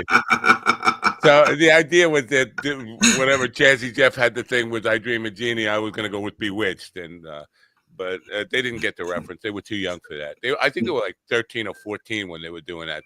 And they didn't know what that. They'd never been in a studio before. And that is the same thing, me playing the fucking drums with my fingers on. Yes, the thing is, I didn't. I mean, okay. I have a TR-707, but at the time, I don't think I had the TR-707. I have one now, but it was like because the band at the time used to have a TR-808, and we don't know where it is. You know how when a band breaks up, and it's like, do you have? I don't know who has it, and like we're missing all kinds of equipment that nobody knows where it is anymore. Like my keyboard player can't find most of his keyboards, and I told him, I said, I think you lent them to somebody because he has that kind of a heart. He has like you need to borrow my keyboard, okay, and then he'll forget who he lent it to. Yeah. I mean, that's the only thing I can figure because I could not. I mean, the stuff that I gave away, and I know who I gave it to. I just never, like I said, I gave it away. Yeah. Well, what you just heard was taken from a cassette that was in the back of a trunk of a car from one of the bands, from somebody who was in my band, but they broke up with their girlfriend. It was her car, and she found it in like 2002 or something and sent me the cassette. The cassette had been through a flood or whatever. Oh, yeah. So it's well, you're lucky that it even played. I know, and try to get any fidelity out of an old cassette like that. It was really. But is this something that you could run through AI and have AI clean up? Probably at this point, maybe some mastering software could do some stuff with that. It's not really worth it to me because it's not even my. There are some songs that were on that cassette that were my stuff, but that's the thing when you talk about people who were in the band and the band breaks up and nobody has any. There are literally, we spent my youth from a really early age just doing demos after demo after demo, and we had a cabinet full of demo tapes. Nobody knows what happened to them. Most of the people are dead. And the girl who was the niece of the drummer, she had one tape, but finding this stuff, it's all lost, and somebody's gonna find it in like an archaeological dig 5,000 years from now and say, What is this? How did we even get sound off it? No, I have one of the songs I was going to put on my second CD. The second CD was going to be called "Reopening Old Wounds," but now I never used that title for the CD. So now that's my next 90-minute show. It's called "Reopening Old Wounds" because I really like that title. I just never got to use it for anything, So I'm going to use it for comedy, but and basically it was the stuff that it wasn't anything new. It was just stuff from basically the 1980s when the band was together. And these are just songs the band that broke up. And yeah. It looks like we will never play again. Yet you only get one chance in life to play a song that goes like boom, boom, boom, boom. What's up? What? Come on. Spinal Tap? I have no idea. Joe's Garage. It's Frank Zappa. We can jam Joe's Garage. Now I'm getting the spinning wheel of death again. Damn it! I should never go clicking stuff because there was a movie called Joe's Apartment about cockroaches that took over the guy's apartment. Did you ever see that? No, but that was one of those cult films. Not cult like, and it was one of those films that people of a certain age were all talking about. And it's almost like somebody got high or something. But Joe's Apartment, I think he starts off with one roach who talks to him, and then they all move in, and next thing you know, he has like thousands of roaches in his apartment, and I think he brings a girl home to try to impress. Brings a girl home that wants to impress her. I can't. If anybody out there remembers Joe's Apartment and wants to recap, just let me. Maybe I'm gonna see if it's on YouTube. We could jam in Joe's Apartment. Joe's Apartment. That's how my stepdaughter ended up moving back in the house, was because she lived in an apartment complex and somebody in the apartment complex got roaches, and the roaches spread throughout the entire complex. Everybody had an infestation problem, and the landlord wasn't doing anything about it. That's a nightmare. I would fucking lose my mind. Definitely lose my mind in that kind of Okay, if we played the trailer, would we get dinged for it? Probably. Oh. But it's fine. I'll just trim the segment out. If you want to do it, go ahead. Okay, let's do this. Let's share. I'm just going to do the trailer. Share screen. Bing video. Yeah. I don't think I monetized this show anyway today because this was a last minute thing. I was waiting for Jackie to know. Decided to make our first movie. We knew the kind of hero America was yearning for. Someone young, fearless, and resourceful. A survivor. We came up with Ralph. Give me a kiss, babe. When Joe came to town, he got the typical welcome. Hands up, pinhead! No job. How am I supposed to get a job looking like this? No girlfriend. Lily. So we greeted him with open arms. My first place. All 6 of them. You can toss. Sure. And what do we get for it? He hates our cat. Let's have ourselves a little rodeo. Leaves food everywhere. Very appetizing and lives like a total slob. He's a natural pest. Yeah, he's perfect. This summer, we cordially invite you to spend the night at Joe's Apartment. The party never ends.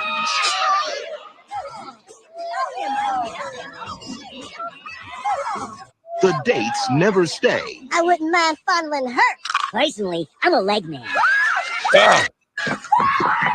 And the surf's always up.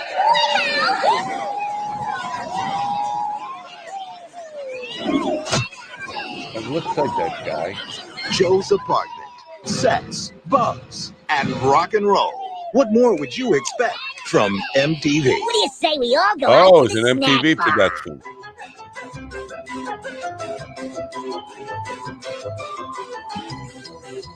I didn't catch that. I was trying to look in the credits there. What is the actor's name?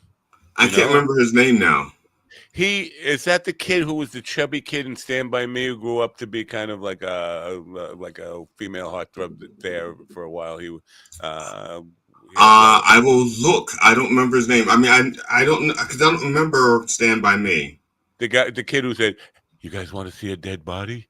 I think that was him. And then he was like really awkward and chubby as a kid, and then he grew up, and I guess chicks. Well, I look at his cheeks, his cheek structures. Jerry O'Connell, yeah, that's it. Is that Jerry O'Connell? Yeah, Jerry O'Connell. Yeah, yeah. Wow.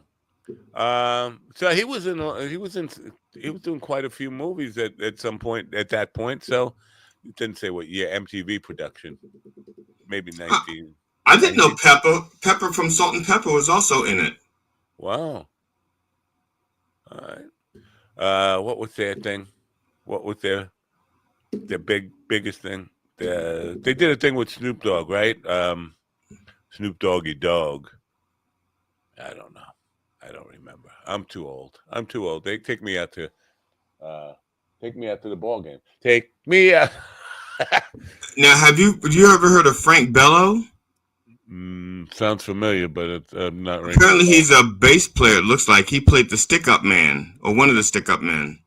But I don't know what Frank Bello was in, other than it just says that. I'm assuming he was like in a band. I'm just trying to see which one. American musician, bass for the thrash metal band Anthrax. Oh, Anthrax! Oof. Yeah. Boy, going back a long way with that one. Let me see if I can do this here. You can do that. Oh, this is gonna be loud as fuck, isn't it? Can I do the volume thing here? Sure. I don't know if I could do this. But this song, it's 1983. I look in the mirror and I notice my hair is getting thin up here. And I wrote this song, Dang with One Thing, sang the song. That's my friend Dennis, who Dang with One Thing, because he's got one ball that he left his other testicle on the handlebars of his motorcycle when he hit a police car, and went flying 60 yards in the air, and left his testicle on the handlebars of his motorcycle. And the cop went over and said, "Are you all right?" He said, "I don't know, where's my ball?" Anyway, the song is called Getting Bald. And there was a audio engineering school where they taught people how to become audio engineers, and they had us come in because we could do demo tapes for free every day there. Just go in, and so I was writing music like every day. I needed to write something to go do a demo tape because we were getting our chops down in the recording studio. And so this one day, I just noticed my hair was getting a little thin on top. And I decided to make a song out of it called Getting Bald. And this is what I'm going to play right now. Share screen, Getting Bald. And hit this. Well, I was just 18, I was feeling mean. When I noticed I was losing my hair, it was so obscene, I didn't want to be seen. But you know I didn't really care. But it really got me down. It got me when down. I went out on the town. Out on the town. I love and said, she's gonna leave me shaving your head. Head, head, head. I'm getting bald. Ooh yeah, it's good head. I'm getting bald. Ooh yeah, it's good head. I'm getting bald. Ooh yeah, it's good head. And I'll never have that little thing. Dead, dead, dead. When I was just 21, wasn't I much fun, but I ought to get a good clean shine. So I put on a hat because my hair was too flat, and I went out to have a good time. But it really got me down. It got me when I went out on the town. Out on the and town. a friend stood up and said, she's gonna be shaving your head. Head, head, head. I'm getting bald. Ooh yeah, it's good head. I'm getting bald. Ooh yeah, it's good head. I'm getting bald. Ooh yeah, it's good head. And I never had that till I'm dead. Dead, dead, dead. Now I'm just 35, don't know how I survive when most of my friends are dead. Well, I never look back, I just put on the wax and I rub it right into my head. But it really got me down. It got me when down. I went out on the town. Out on the and a friend town. stood up and said, since when have you been shaving your head? Head, head, head. I'm getting bald. Ooh yeah, it's good head. I'm getting bald. All right, that's Ooh enough. yeah, it's good head. I'm getting bald. Ooh yeah, it's good head. And I'll never have that until I'm dead. Dead, dead, dead. I'm getting bald. Ooh yeah, it's good head. over and over again with that, and then it fades out. Just 35. Don't know how I survive when most of my friends are dead. Wow, that rings true. Well, I'm gonna find Dennis in my text message and send him that. He probably hasn't heard it, and that I believe. So that's like 1983, somewhere around there. Yeah, he probably hasn't heard it since then. This one is 1982. My bass player wrote it. It's called A Statement, and he wrote it because he was going bald at age 17. Wow. And he started losing his hair when he was 17, so he wrote this one. As a matter of fact, when he wrote it, what he did was he took all of our instruments home. He took my guitar, my pedals, he took the keyboards, everything home, and he wrote it, and then brought it back everything the next week and says, okay, this is what I want you to play. This is what I want you to play. The only thing that I had any choice in was the guitar solo. And this is, matter of fact, this is one where they told me to cut out half the notes in the studio. Wow. So, yeah. All right, we had to hear the half notes. Yeah, you get to hear what's left.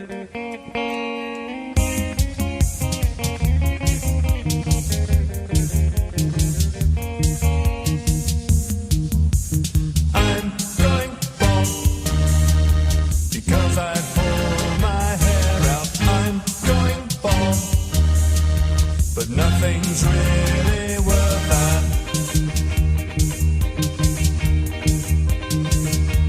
I like that little rhythmic guitar thing going on there. Thank you. I wish we could. You had to get Logic probably right.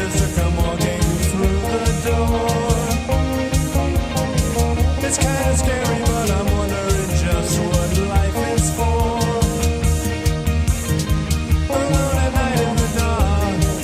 Just my nightlight on. I sit and realize it's just another day is gone. And in my dreams I can see people with no food for thought.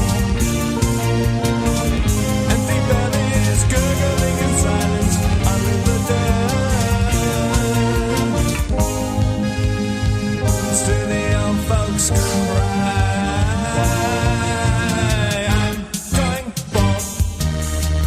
Because I pull my hair out, I'm going bald. But is anything really worth that?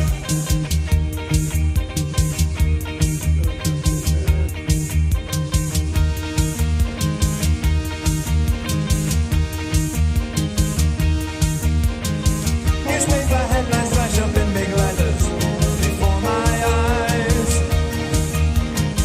Radio reports are giving weather to the training in my mind. The media has a hold on me, I'm fixed, I'm good, I'm growing tired. They hook you in until you can't stand just one more fire. In my dreams I can see nations as they used to be. The proud, the brave, the simple men that have found their graves. Shall the words you've cried. Stop, stop, stop. Losing all our hair. Stop, stop, stop. It can't really be worth that.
it's an unusual ending.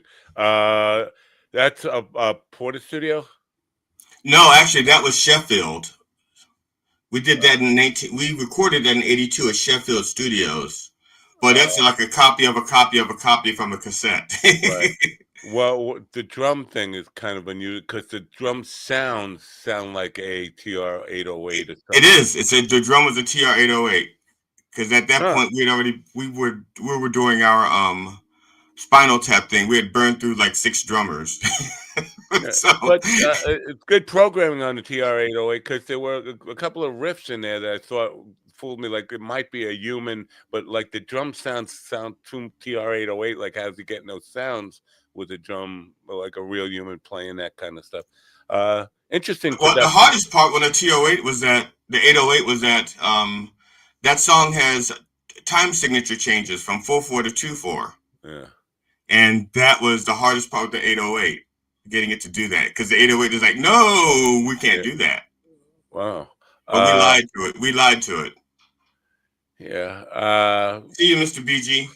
That guitar, that rhythmic guitar thing, it sounds like an electric to a very clean amp. But is it a capo or do you remember? I mean, no, it's not a capo. It's just me playing like just triads or up like on the 12th fret or 8th fret or something. It's like on the 7th fret, I think. Yeah.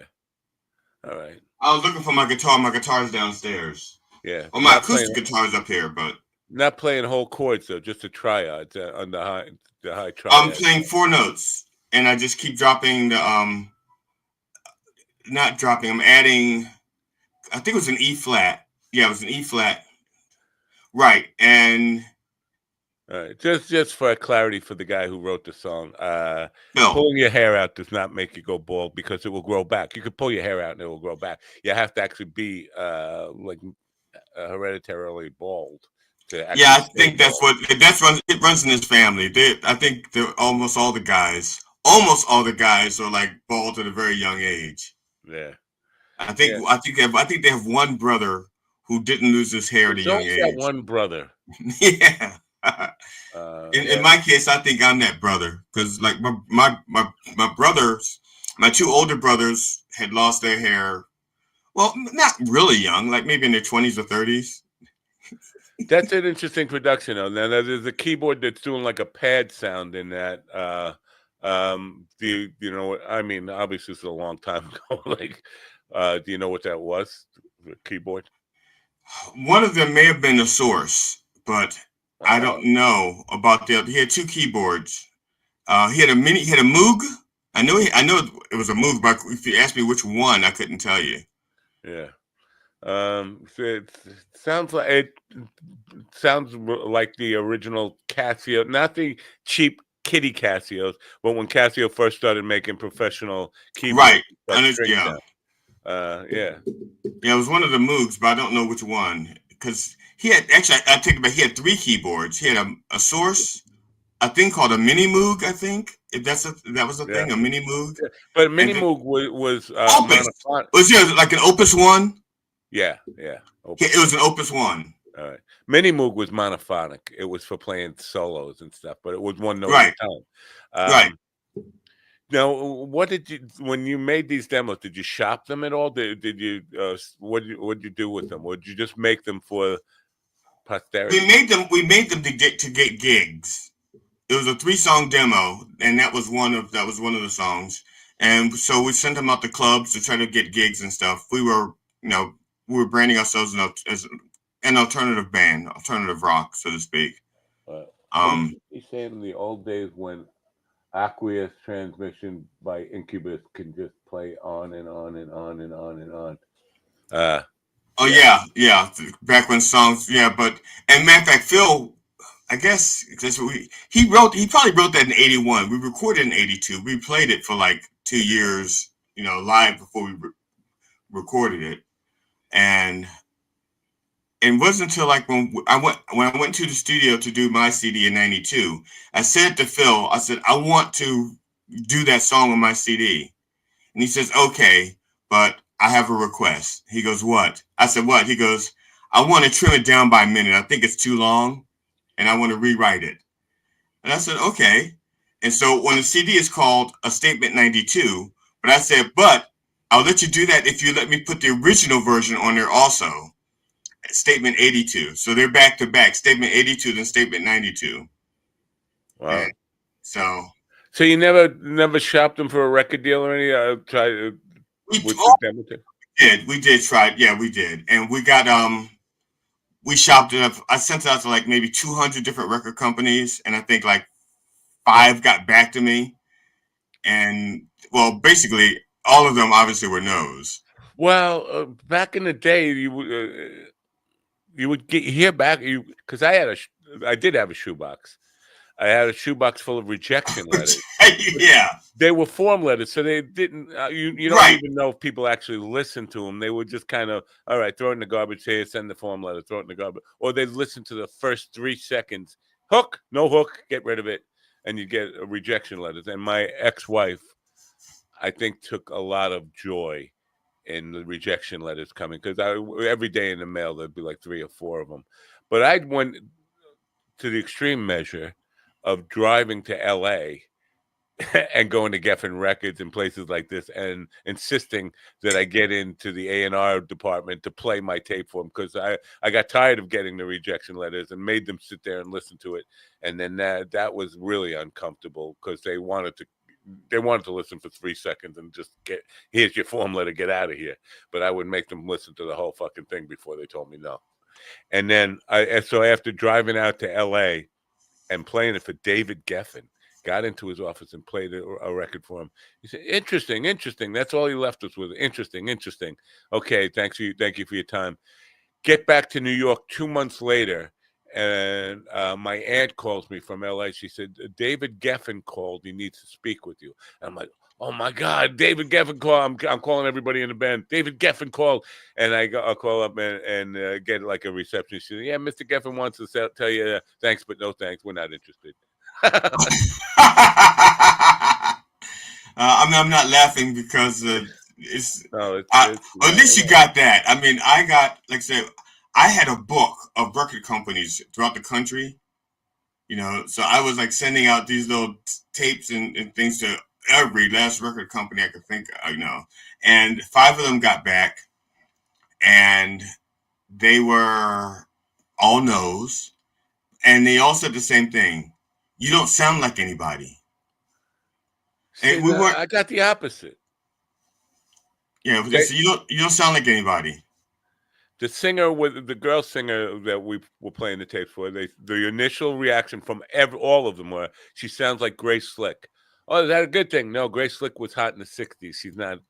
And this was before she made a comeback where they built this city and all that stuff. And like, we don't need somebody who sounds like a 60s. It's the 1980s now, early 1980s.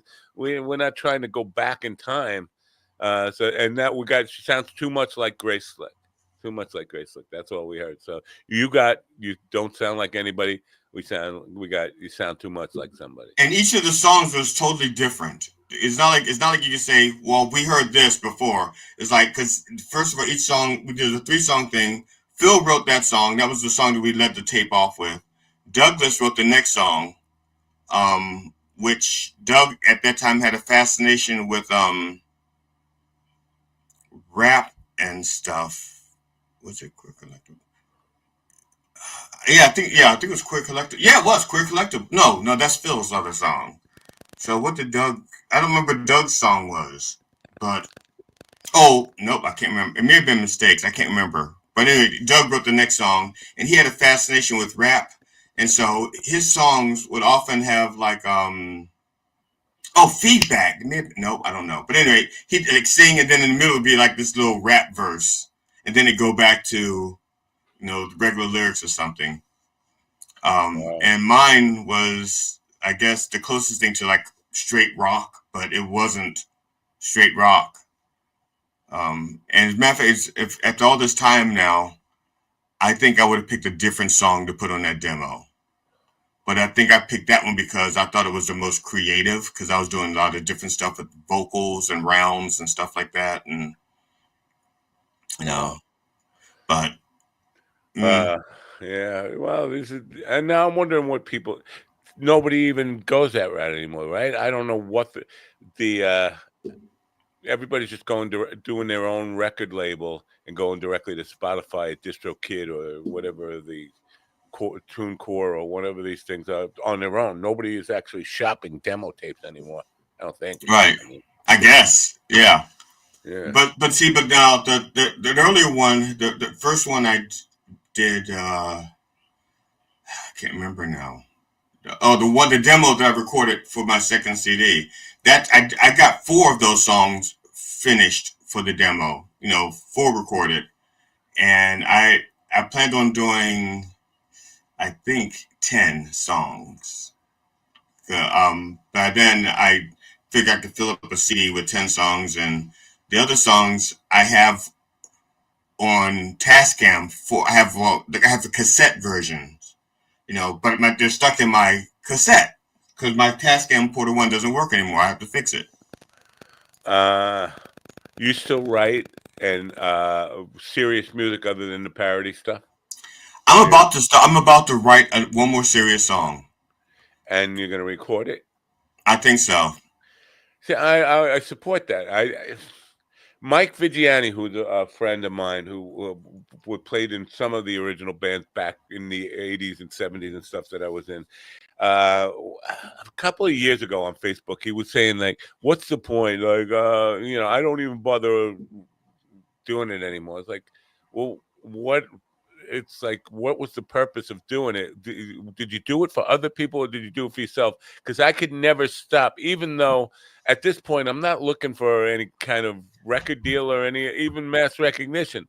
I don't think I could stop myself from writing music. I'm writing less, but recording it too. And like, what's the purpose of it? The purpose is to do it and to enjoy the process of it, and then I can listen back and saying, this is something I'm proud of doing. It's just like with the painting that I'm not going to sell. I'm just doing it for the experience of painting it and the learning process that goes with it, the enjoyment of being creative and seeing what I could do with it, that kind of thing. But there are too many people my age or around my age who had this was their whole identity.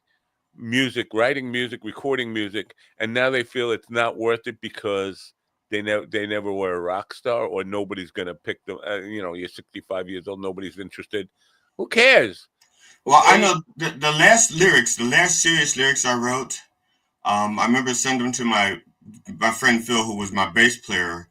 Well, at the time we weren't a band anymore. I just sent him the lyrics because nobody really knew what kind of, he was the only person, him and my friend Doug were the only 2 people who appreciated me as a lyricist. They're like, when Phil was asked to write a musical, he recruited me to write the lyrics for the musical. Oh my God. So, and, Doug they appreciate me as a lyricist. And I had one last song that I wanted to perform, but my fingers could not do what my head and heart wanted wanted done, and I stopped. I couldn't, because I could not play what I was hearing in my head. I wasn't good enough to play the stuff, and so I stopped. And that was the last thing. I wrote the lyrics, and they just went into a drawer. And the funny thing is, my wife, I think at one time she says, "You never wrote a song for me," and I said, "That's because almost all my songs are written from a place of pain." I said, if I write a song for you, it's because you've really hurt me. you really damaged me good. I get that, believe me. I get that. And so, but since, like, in the 20 years we've been together, I think I've learned how to write a happy song and a tribute to her. But it's also about the kind of the life that she's kind of helped me been able to lead, And I'm very happy with my life. I'm very happy with the life that I'm leading. Even though my aspirations were never met. I never became the musician, the rock star. I never became the rock star. I will never be a top tier comedian, but, because of her, I got to play, I got to do the music. I got to, do the comedy, See, that's even more reason to continue doing it. Not that you're trying to recapture your past dreams or anything like that, but to have something as a record of your efforts and posterity. I mean, yes. But that's the only reason why. See, and that's the reason why I record so many of my. Even though like half these things I got like what 4 or 5 90-minute specials or something. They're not special. Like when people hear special, they're thinking like great production value. Audiences is like no. When I say special, it's because it's 90 minutes and it's special to me. And I'm just trying to record. Document the fact that I was out there trying. Yeah. It just, and I didn't say hurts me. It baffles me, and I feel a little bit saddened by the fact that people who did it, maybe in the back of their mind, the only reason they were doing it was to get fame and fortune. Because if you're not doing it anymore, like, was it real to begin with? Like, how do you once it's the creative process, whether it's writing, whether it's painting, whether it's creating music, whatever, I don't see how you just kill that, let that part of yourself die and go on living. It's just weird. I mean, I just can't imagine when that happens. I will be ready to lay down and have people throw dirt on me when I don't feel like playing music, when I don't feel like painting something, when I don't feel like doing anything creative. What's the point? I mean, I'm just waiting for Jello now. The Jello. So yeah. Oh, no wonder. I was trying to spell indulge, and I think that's it. Indulge with an I. Yes, I. Yeah, I was thanking Ann and Sunshine for their comments. Yeah. So I was just thanking them for indulging me. But go ahead. No, I just see DUI is trending, and I was wondering why. Part of the reason why I want to at least start writing again. I think I told you like a little while ago, well, actually a couple years ago, I was playing with my bass player, and I couldn't do an E minor 7 and get out of it because my finger kept freezing, my pinky, kept getting stuck in that position. So I would play, and then if I do an E minor 7. My pinky would get stuck and I couldn't get out of it. I'd have to and so we inserted the E minor 7 in that song. Well, now I can do it. I can do the E minor 7 there without my finger sticking. And so I think, okay, maybe I can get some of my speed back in my lead guitar work as well. Yeah, next time Ian asks for a C major 7, I gotta tell you, there are chords that I think. Because the one he's thinking about is the 4-finger C major 7 up on this 7th fret, where it's one finger. It's like ba ba ba ba straight up line. Yeah, he's thinking that's a very difficult chord to play. But there are much more difficult chords to play than that. And like an E minor 9th up in that 7th position. Try playing that. That matter of fact, I love that chord. That is E9 is actually one of my favorite chords. But that's. The E9 isn't that hard. E9 is not hard at all. Remind me to mention that to Ian next time he brings up the C major. He brings up C major 7 like that's. And you know what? Major 7th, it doesn't have to be C. I get news for you, Ian. It could be any chord can have a major 7. Any major can have a major 7. DUI is trending, and I remember before I was talking about the roadblock in DC. Turns out that all these things that they were bragging about the arrest, most of them are from that roadblock. They're not hardcore criminals. They're because of the DUIs and the roadblock. They're catching suburban people on their way home from work who just had stopped at the bar on the way home before he goes home to see his old lady and stuff. That's not exactly cleaning up. Maybe it's I'm all for getting people intoxicated behind the wheel off the road, but that's not exactly cleaning up the hardcore criminals, right? No. Yeah. Now there was my wife and I were watching television, and I think is there a country star like Toby Keith? Is that a country star, Toby Keith? Yeah, he's dead, but he died about 2 years ago. Okay, then there's somebody else. Then he was doing an alcohol. If you're not sober, please pull over commercial. And then I saw another one with another celebrity doing one. And I thought to myself, I bet you they have recent DUIs, and this is they have to do the public service announcement as part of their thing. because it was like I saw two, and it was the same formula, you know. Yeah, what was the Toby Keith song? Bourbon for me, whiskey for the horses, or something like that. Beer for the horses, something like that. But it wouldn't surprise me if they're still running like public service announcements about drinking and driving. Toby Keith was a fucking asshole. I'm sorry if you're a Toby Keith fan out there, but really despicable human. Died young, and I don't. Good riddance. Really good riddance. He was well, stick a boot in your ass. He was doing for courtesy of the red, white, and blue when George Bush was in office, and we were starting the Gulf War, a second Gulf War again, Desert Storm or whatever it was, and just doing these patriotic bullshit songs. But a guy who never fought.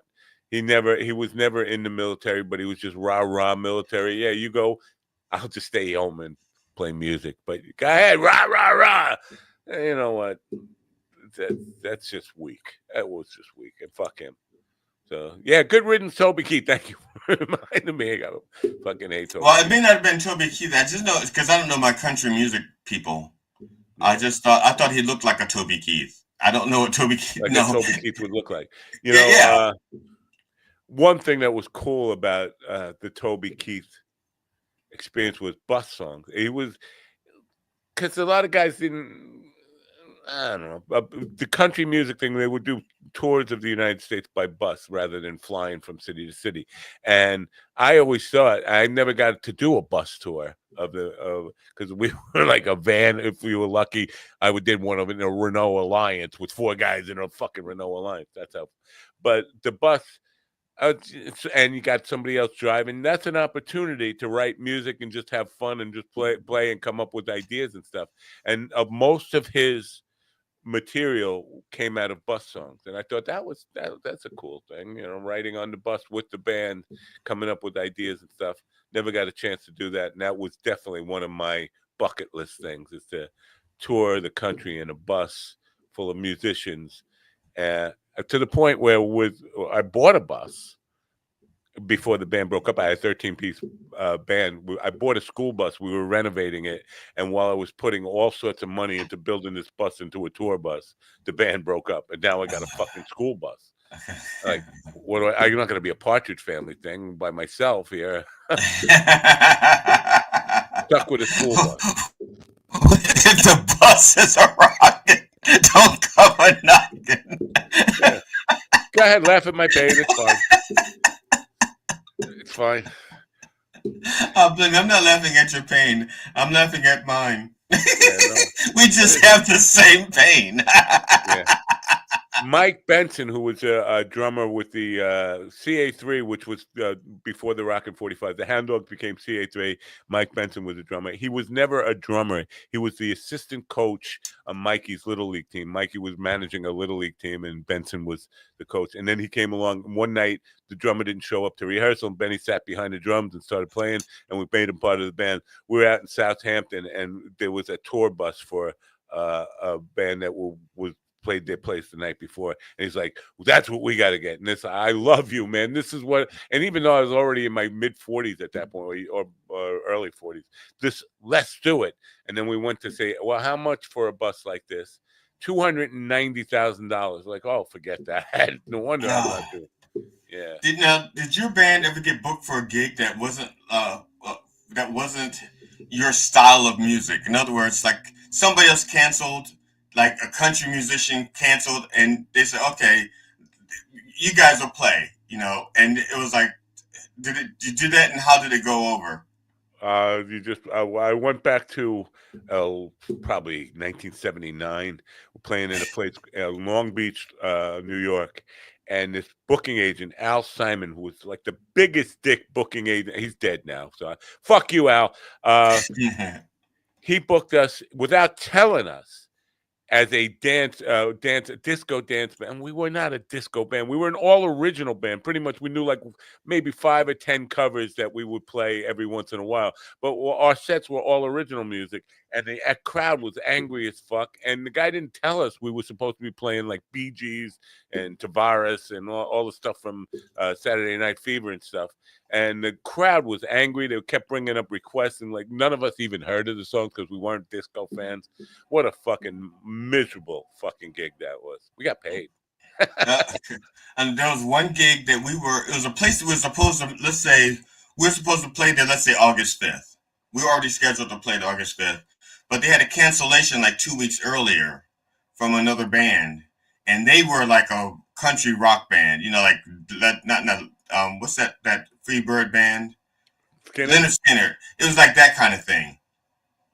And they called us in. We were like they probably called every band that they had in their Rolodex to see who could perform that night. And we go, okay, we'll do it, even though we're going to be performing again like 2 or 3 weeks later. But 2 or 3 weeks later, we know we're going to be performing for our crowd, the alternative rock crowd. So we go in. We said, okay, well, this will give us a good chance to get a feel for the place, and we can, So for us, it was like a rehearsal. And we go in, and they were angry. They were so fucking angry because they want Free Bird and stuff like that, and we were half originals and half covers. But the songs that we covered were like The Clash, Sensational X Harvey Band, The Specials, The Police, Devo, those were like our covers. Not Leonard Skinner, not Molly Hatchet or whatever they were called, or any of those Southern rock bands. We didn't do any of those things. And and they were like so fucking angry. And they kept yelling, "Play Free Bird!" And we had one song that the bass player had written that has it's like in the same key as Free Bird. At least the guitar solo was. But the bass player didn't know how to play Free Bird. The keyboard player didn't know how to play Free Bird. The drummer knew how to play Free Bird. I knew how to play Free Bird. And so we're playing this song, our original composition. And when it got to the solo, I whispered to the drummer, I'm going to play the Free Bird solo just to shut those fuckers up. Because they were saying, you can't play the Free Bird. That's why you can't. And I'm like, really? I think every third-year guitarist can play the Free Bird solo. And at that year, I was like a fifth-year guitarist. So fucking right, I could play a Free Bird solo. So we're doing our thing and playing. So then I go into the Free Bird solo, and my bass player gives me this look like, what the fuck are you doing? What the fuck have you done? And we did like 8 to 12 measures of it, and I got out of it and went back to my thing. Huh. But when I went out, my car was scratched up. Somebody keyed my car. Wow. Yeah. And the only reason why they knew it was my car because it had a flyer in it that had our band name in it. And it had they keyed my car up. So yesterday, I was playing at the VA, and I just finished, I think, Nat King Cole, Love. L is for the way you look. Yeah. And one of the rec aides who was working another room came over and he yells, "Free Bird!" And I played it on an acoustic guitar, and the guy he thought he was fucking around, and I was like, all right, fuck you, I'm going to play it. And then I have the little portable thing has a looper in it, so I started playing the rhythm at the end, and then I played the solo over it, and this guy was like, I was like, it's not, but I think that's the first time he ever yelled it out and somebody did it. And like, Shock, wait a minute. You're supposed to get angry. The play goes like this. I yell out Free Bird. You tell me, go fuck yourself and throw shit at me. That's the way it works. But he was kind of shocked. Now, the old men sitting there waiting for more Sinatra or Nat King Cole and stuff, they were like, what the fuck is this? It was a weird day yesterday. Well, psychically, because I'm playing in a room where I played a guy to death, and that chair was still empty, but it's right in front of me. And now this is all I got in my mind is that memory of this guy reaching for the light, and then he passed away. And I'm playing to all these old codgers, and like I'm just thinking, this is gonna be you today. You're gonna do, one of you motherfuckers is gonna die today because this is part of the history of this room. Didn't happen. Did you ever cover Stairway to Heaven? Yes, I have. I covered Stairway to Heaven in a gig in a pub. Like this is like 2004, 2005. They kept yelling, "Play Stairway," and my electric guitar broke. Like I broke 2 strings in one song, and I just put it down. I picked up the acoustic, and somebody yelled, "Play Stairway, play Stairway." Now I'm playing a Tascam acoustic guitar. I start playing it just as a goof, and the band starts playing along with it. And now we're singing, and now it gets to the part where the electric part comes in, and I just got this acoustic guitar, and now I got to try to play the solo over it. And it's like, oh my god, it's not gonna work. Now, did you have a rig so that you could play an acoustic guitar and then switch to electric? No. Because I made one of those. What it is, I went to see Rush, and they did the Trees. I did the song The Trees, and then the acoustic guitar was like on this little rollaway stand, and he played it, and then it was like, and then he rolls the guitar off, and somebody catches it, and then he's got his electric strapped on. I said, I gotta get one of those, and so I built my own, so that I could do the acoustic, because back then I used to cover Rush songs, and that was one of the problems with other people covering the Trees, because it starts off with like the acoustic, and then it switches to electric. And I said, I can do that, and I went through all that damn trouble. I love your can-do attitude. Because the first time I saw anybody do that, I think it was Steve Howe had something like that. But then Greg Lake from Emerson, Lake and Palmer did that because he played bass and guitar, and he had these kind of little stands that held and would wheel them off. Right. People, why do you do that? I can't do that. I wouldn't. If I tried to do that, it would end up being a calamity. Things it would just be fucked up. I don't have the courage or the can-do attitude. Good for you. I know I have one song that I used to wear, and this is because of Rick Nielsen. Rick Nielsen did one of those, he came out from anyone who doesn't know who Rick Nielsen, who's guitarist for Cheap Trick. He came out with this one song. He was wearing 3 guitars at once. Yeah. And each one was lower than the other. So the first guitar was like up here, the second one is down there, and the third one. And then he plays this, and he takes it, and he throws it off, and somebody catches it. And he plays the second one, takes it, and throws it off, and somebody catches it. And then he's got this one guitar just playing down like that. Which, this is way too low for me. I can't play that low. Yeah. I can do it for like a minute or two. But, yeah, and this is like too high. I can't even do it for a note or two. I mean, that low hanger. The guys who play around their knees. Jimmy Page used to play. It was a low slinger. I don't know how they possibly do that. Your arms are too extended. It fucks up your wrist position and all that stuff. It does. The double neck stuff I could never get too. It's just like, this is too much. Now I love double necks, and I wanted a double neck. I couldn't decide. First I wanted a 6-string and a 12-string double neck. But to be honest, at that time, the 12 strings kept breaking. The necks weren't that, it wasn't perfected, I guess. And I didn't have a lot of money. I wanted a guitar that was going to last. And what it is, they say, well, if you have a 12 string, if you're not going to play it, detune it to take the tension off. And so that's why I signed an acoustic 12 string. And my bass player, when he had it, I didn't tell him to detune it. He had it for like 2 weeks because he was writing a song, and he didn't detune it, and the neck snapped. And he felt so bad. It was the closest to crying I think I've ever seen him, except for at a funeral. And he felt bad. He's like, I broke your guitar. I said, it's okay. He goes, no. He goes, I didn't do it on purpose. It just snapped. And then I said, it's my fault. I should have told you to detune, to take the tension off the strings. Yeah. Colonel Mike, are you still in the chat room with us? In 9th grade, Colonel Mike and I were going to see Mahavishnu Orchestra at Avery Fisher Hall. We had tickets for it.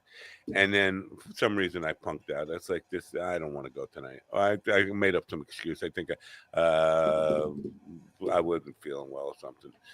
We sold our tickets to Russ DeSalvo. Russ, I mentioned the other day, when I brought up, and Russ has gone on to have an amazing career in music. He's got Grammys and has written #1 songs with a couple of different people. We sold him the Mahavishnu tickets. He was a fan of John McLaughlin, and he used our tickets, and he met John McLaughlin at that show. Eventually bought his double neck, John McLaughlin's double neck that he was famous for playing for, and then moved in with the band, with Mahavishnu's band on the South Shore of Long Island in the house, and was like part of their whole entourage for a long time. It's like, and I don't think he ever. I acknowledged that without me punking out and making up some excuse and selling him my ticket, that part of his life would have never happened. But you know, it could have been you living with the band. You know, Russ is so fucking like worlds and universes apart from me in talent and skill. He was a prodigy as a young child, and then grew up. And in our town, he was the guy who taught every instrument. He was teaching guitar, he was teaching drums, piano, all the stuff, and he was winning all kinds of awards as a teenager. But yeah, so Mahavishnu's double neck though. That you know, and I never got to even play it. Never even got to touch it. And I'm responsible for you owning it. I should at least be able to. Russ, if you're out, and Russ has told me at least 1,000 times, literally, that he was going to come on this show. He's never showed up once. Now, Mahavishnu used to have he had a guitar with sympathetic strings across, so that when he would play, and then the strings would vibrate on their own. He didn't play them; they would vibrate based on the tones that he was playing here. Wow! And so I would, because of that, I remember when I used to play in church. I wrote a few songs for church on my acoustic guitar, and I could hear the overtones in the back of the church, because you know how churches are. They're designed to capture sound and shit, and in the back I could hear the overtones. I could, not the song, not notes I was playing, but the notes that were created in the back. And I thought, and I was writing for that. I was like writing songs so I could hear those notes in the back. And then we're doing one of my church songs, one of the songs in church, and there's a woman named Tess. She was singing backup vocals, and she starts singing harmonies based on the overtones. She was singing those notes that I wasn't playing, that I could hear in the background. And I was like, so when it was over with, first of all, everybody was going like, those harmonies you were singing were so great. And I asked her, I said, where'd you come up with the harmonies? She's like, I could hear them in the back of the church. I could hear them. And I was like, if she was my type, I would have fallen in love, because I didn't know anybody else who could hear the overtones. And I met somebody who could actually hear the overtones, and it made so big. It made such a how should I put it? It's like, oh, you got the same rash I have. You have the same mole I have. The same affliction. It was that kind of thing. Wow. Apparently, I've made a mistake here. I think I scheduled 2 meetings with 2 different people at 11:30 today. I know I had one with StreamYard. Somebody from Podcast Monkey says I have one with them at 11:30 today. No, I'm not doing that. You want me to do the Podcast Monkey one? No, I don't know. I think podcast. What is it? Is it an interview, or is it they're just trying to sell you services? They're trying to sell me, I think, promotional services. I think that's what it is. I don't know. I'm not interested. What's the point? What's the point? And plus, I have no money for that anyway. We're not budgeted for promotional services. So when you talk to StreamYard, don't forget the folders, for different shows, so you can arrange the media assets by show. So you have to go looking through all 400 of them, or whatever the assets are, and the phone call ability to take phone calls, and lower the price. No. Yeah. They make changes. Because they keep making. Well, I guess this is what the meeting is for, so they can stop making changes that nobody asked for. Yeah, stop making. Or I think one person will make a request for a change. Now they have thousands and thousands of customers. One person if it's easy, they'll do it. Whether it's a good suggestion, making the sound effects and music stuff now, it's just ridiculous. It all goes to the bottom. You have to drag it to the top. It used to be so much easier. Give you a folder, so even if it drags at the bottom, if you can put it in a folder, at least it's in that show. So like we're doing Coffee with the Dog, all the Coffee with the Dog stuff, all the Reverend stuff is together. Yeah. Even though the Reverend only has like 6 sound bites. One more thing on the music before we go, because I do have to go because of these meetings. But Kiss, now the Kennedy Center honored us, right? Kiss is going to be honored by Donald Trump. To me, they're risking alien. I don't know how many Kiss fans are hardcore Trumpers or whatever, but the whole spirit of rock and roll is to, not to be rebellion. Yeah, not part of the government, anti-establishment. You know, rock and roll is not part of. And I know that the Beatles were knighted by the Queen. I'm not sure that's the same. Kennedy Center on. Okay. The Beatles were knighted by the Queen, but John Lennon was on Nixon's shit list. Yeah, he also and John Lennon, when they were knighted by the Queen, he actually was making fun of them at Royal Albert Hall. He was saying, for the lower class people and the working class, you can clap along. You people up in the balcony up there, just rattle your jewelry, and that pissed them all off. I mean, so he was still. And you're right, the Nixon stuff. I mean, when he came to America and Nixon wanted him deported, there was no way he would accept an honor by Richard Nixon at the Kennedy Center or something. I mean, now I think Elvis Presley. Elvis Presley also had a fantasy of being like an FBI agent or a detective or something. Nixon made him like an honorary. An honorary. Yeah, I could almost, but still. A real rock and roll musician would say, "Fuck it, I'll arrest you without the authority." You know, there's no rebel. You know, you have to. The whole point of rock and roll is to rebel and to poke your finger in the eye of authority. So I think Gene Simmons is probably a Trumper. He comes from that same world of reality television nonsense. Yeah. I don't think Paul Stanley. And he was probably on The Apprentice. He probably was. Oh, you know what? He probably was. I think you're right about that. A lot of people were on The Apprentice who I think probably regretted it. You know, interesting enough, Gilbert, who is no longer with us, Gilbert Gottfried, actually was calling Trump Mein Führer on The Apprentice. Yes, Mein Führer. Those are some good clips. I'm surprised you don't see those, or like people making shorts of those. Gilbert calling. Well, they probably belong to somebody else. NBC Mark or whoever. Burnett. Yeah. You know, I was thinking about Mark Burnett too, because he gets blamed for creating Trump. People say, well, The Apprentice created this. No, Trump was a phony ass bullshit artist long before that. And I don't think Mark Burnett said, let me see if I can create a demagogue who could become president and ruin the entire world. I don't think that was, he was thinking about profit and reality television, and this will be a good selling show. I don't think he was thinking in terms of, let's find a guy and turn him into an evil motherfucker who will fuck up the whole country. And Trump was the only one willing to do it. Right. But I do think Trump learned, again, he was always a phony as day guy. But I think during The Apprentice, it occurred to him, I could tell these people literally anything and they'll believe me. And I think that did not help with where we are today, that whole idea of reinforcing there's no such thing as too unbelievable in bullshit.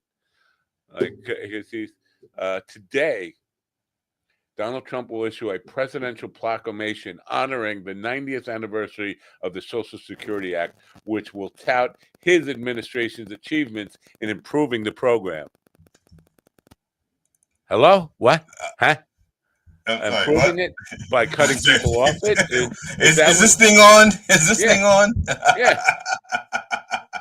He's touting his improvements to it by cutting people who need it off it, people who paid in their whole life so that the rich people could get a tax break. And here's the thing: the people that own Social Security, okay, these tariffs, when they kick in more, hit 15%. The people on Social Security can't work overtime. You can't go, okay, the economy is in a shitter. We need more money. You can't do that. You can't work overtime on Social Security. You can't work overtime for you can't do it. And you're also, fucked.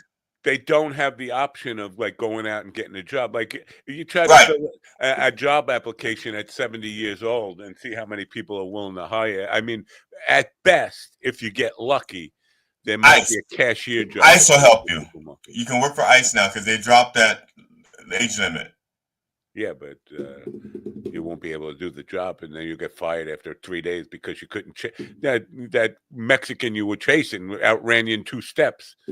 He was gone before you even took. But that's why you got a gun. Oh, yeah, I forgot about the guns. That's important. All right, let me wrap this up because I have to go take a phone call from. I got to tell one. Music. I'm going to tell Podcast Money, go fuck you, monkey, not money. Podcast Monkey, go fuck it. I can't have this meeting. Sorry. Yeah, play your music. Play the music. All right, turn on your radio. Bye for now.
Listen to me, listen to me, listen to me now. Listen to me, listen to me, listen to me now.